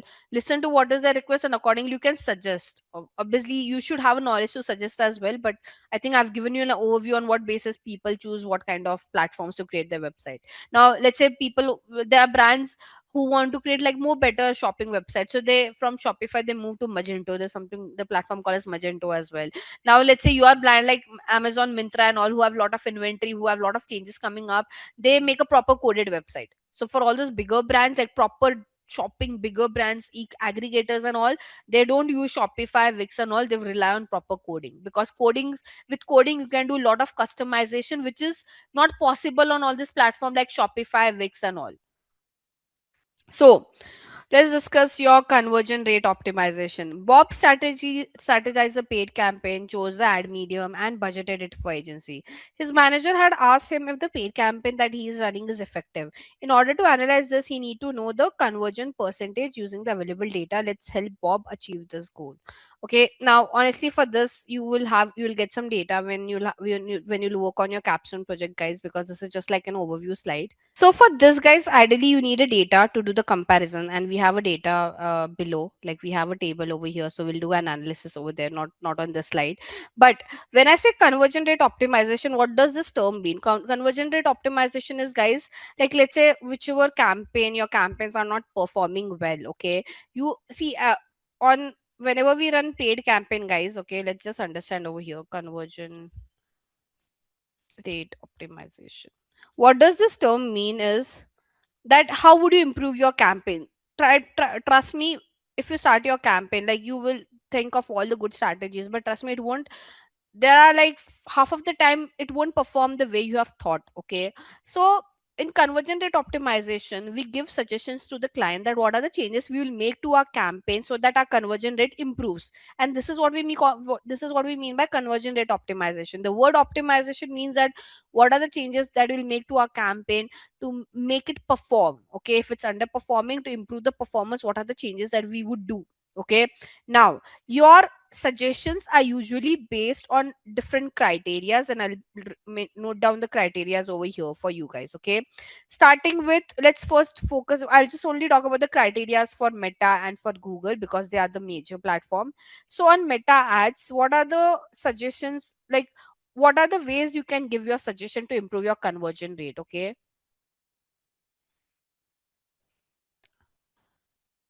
first one is your platform and placement. Okay, what do I mean by platform and placement? Analyze the non performing platform and placement and pause them. Okay, first thing, and trust me, to do this you need to have at least minimum 30 days data. Okay, if not 30, 15 at least. You should have enough data to give your optimization, guys. Like you can't say that I started my campaign today and like I waited for 2 days and it is not performing. Guys, you have to give the platform some learning period. Okay, so you have to at least give learning period of 30, 15 to 30 days to get that analysis. Okay, you can't just wait for 2 days and you see you tell me, ma'am, Instagram is not performing and Facebook is performing. No, I need enough data to come across this conclusion. Okay, so whenever you give any suggestion with respect to improving your conversion rate or giving any suggestion for the optimization, always wait for to get enough data. Okay, minimum I'm saying, like I always say for 30 days, but let's say you have a you're working with a very small client, they can't afford waiting for 30 days and at least 2 weeks of data. Okay, so the first thing you can do is you can analyze, you can check which are the platform. Let's say you're running one campaign. As I said, Meta will give you all of this data, that how much Instagram has spent, how much you have spent on Facebook, what kind of results you have got. So analyze. When I say optimization, first you have to analyze, you have to do a lot of analysis on the platform, right? So you can analyze and you can let the client know what are the platform and placement which are not working and turn it off. Only spend on those platform and placement which is working for you, right? Then do some creative level analysis. When I say creative level analysis, see what kind of ads are working, right? Is your static ad working or is your video ad working? Correct. Then do your audience level analysis. Okay, so audience level analysis, find out what audience is working for you. Your saved, like, is saved audience working, or look like, or remarketing, which one is working? So you have to break down your campaign in all this level to find out what is performing, what is not performing. Okay, do some A/B testing with your landing page. Okay, sometime everything is great, your entire campaign is great, your targeting is correct, platform is correct, ad is also correct, the problem is with your landing page. Then do some A/B testing.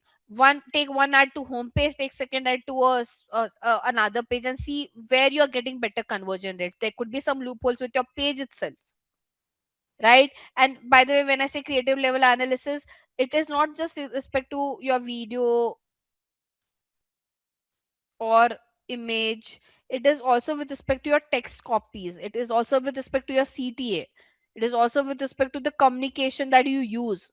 So do a thorough analysis to give that suggestion. See, when I say optimization, optimization is all about checking all this data. You have to check all this touch point and then let your client know, okay, this is working, this is not working. Let's turn off what is not working. So automatically, if you turn off what is not working, your conversion rate would increase, because now your hundreds per, like, earlier it was like you're spending only 30% on what's performing. Now you'll be spending 100% on what's performing. So if you're spending 100% of your money on what's performing, ideally your conversion rate would improve. Make sense?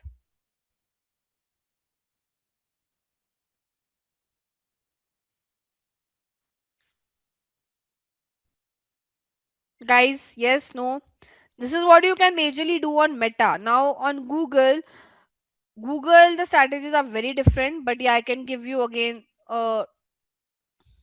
Let's start with Google search. For Google search, the first thing is your keywords, guys. Like, it's how should I say? Everything is dependent on your keywords. Okay, so you have to give a list to your client of performing and non-performing keywords. We all see, guys, on what basis you are judging this is performing, this is not performing, based on, you know, what metrics decides the performance is your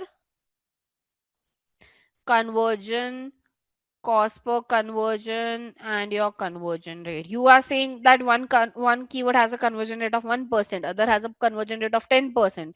Obviously the 1% is non-performing, right? So the first one is all about performing and non-performing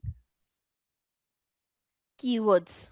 Very important. You have to tell your client. When I say this, you have to let your client know, is generic performing better, or brand or competitor? So give that analysis. Long tail is performing better or short tail? So you have to give a thorough keyword research analysis to your client. Even keyword analysis also depends on categories. Let's say your shoes category is performing better than sneaker category keywords. So it can be also difference with your categories. You never know. So when I say keyword research, do a thorough analysis on that. Okay. Then, by the way, guys, also I forgot to mention it over here. Your location, gender, age also plays a very important role.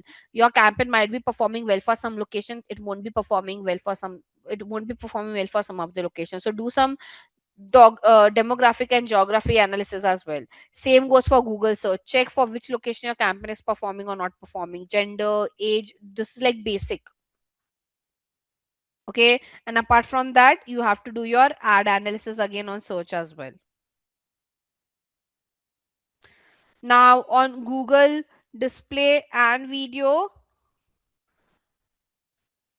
you have targetings. Okay, so in Google display video have a lot of targeting types. I'll just give you a glance. So you can target basically based on, so here the campaign will show you how your ads are performing on some specific websites and apps, right? So you can just see how your targetings are performing, same how your ads are performing, and how your other demographic like location, gender, and age has been performing. The whole point of your conversion rate optimization is, guys, you have to give suggestions and they'll give you data. Like for this one, they are not asking you to do all of this. They have given you data. See this.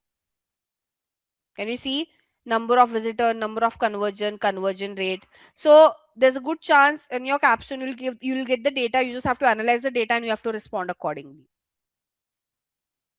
Am I clear? Guys, I'm just covering, see, helping you out with how would you perform your capstone, okay? I'm just giving you the touch point, I'm just giving you the thought process. Rest you have to do some brainstorming from your end as well. Am I clear, Krish? So mostly for the conversion rate optimization, they will give you data like this. So they have given a data here for an example.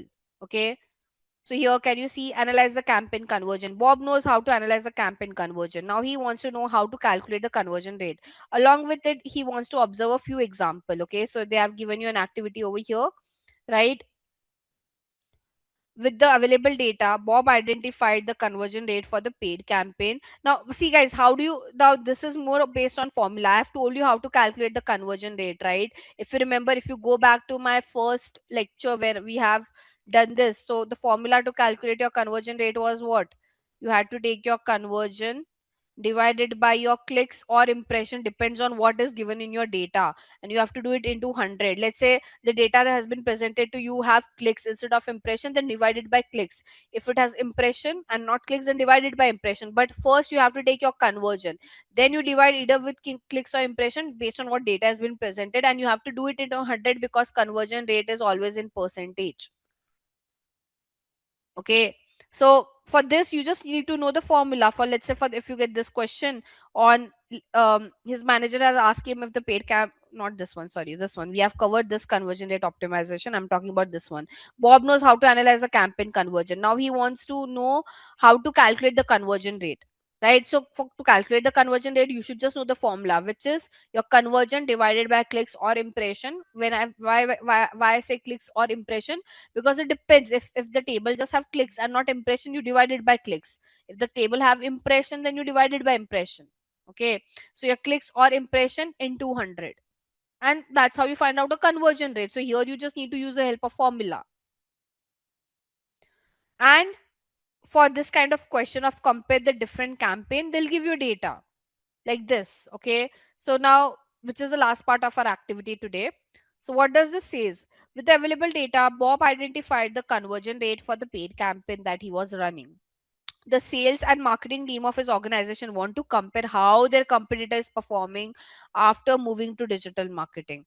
They have approached Bob and asked him to track how the competitor campaign is performing. Bob want to compare the competitor campaign with the campaign that he has created. Also, he wants to interpret the result and provide a conclusion on whether his paid campaign is effective or not. Now, for that, the data would be shared like this. Okay, so activity compare different campaign. Okay, now this is basically your competitors numbers, an Expedia, ABCD, whatever it is. Now with this data, you just have to see the numbers and you have to do a comparison. For example, let's see this for campaign 1, which one is better? What do you think, guys? Which one is better?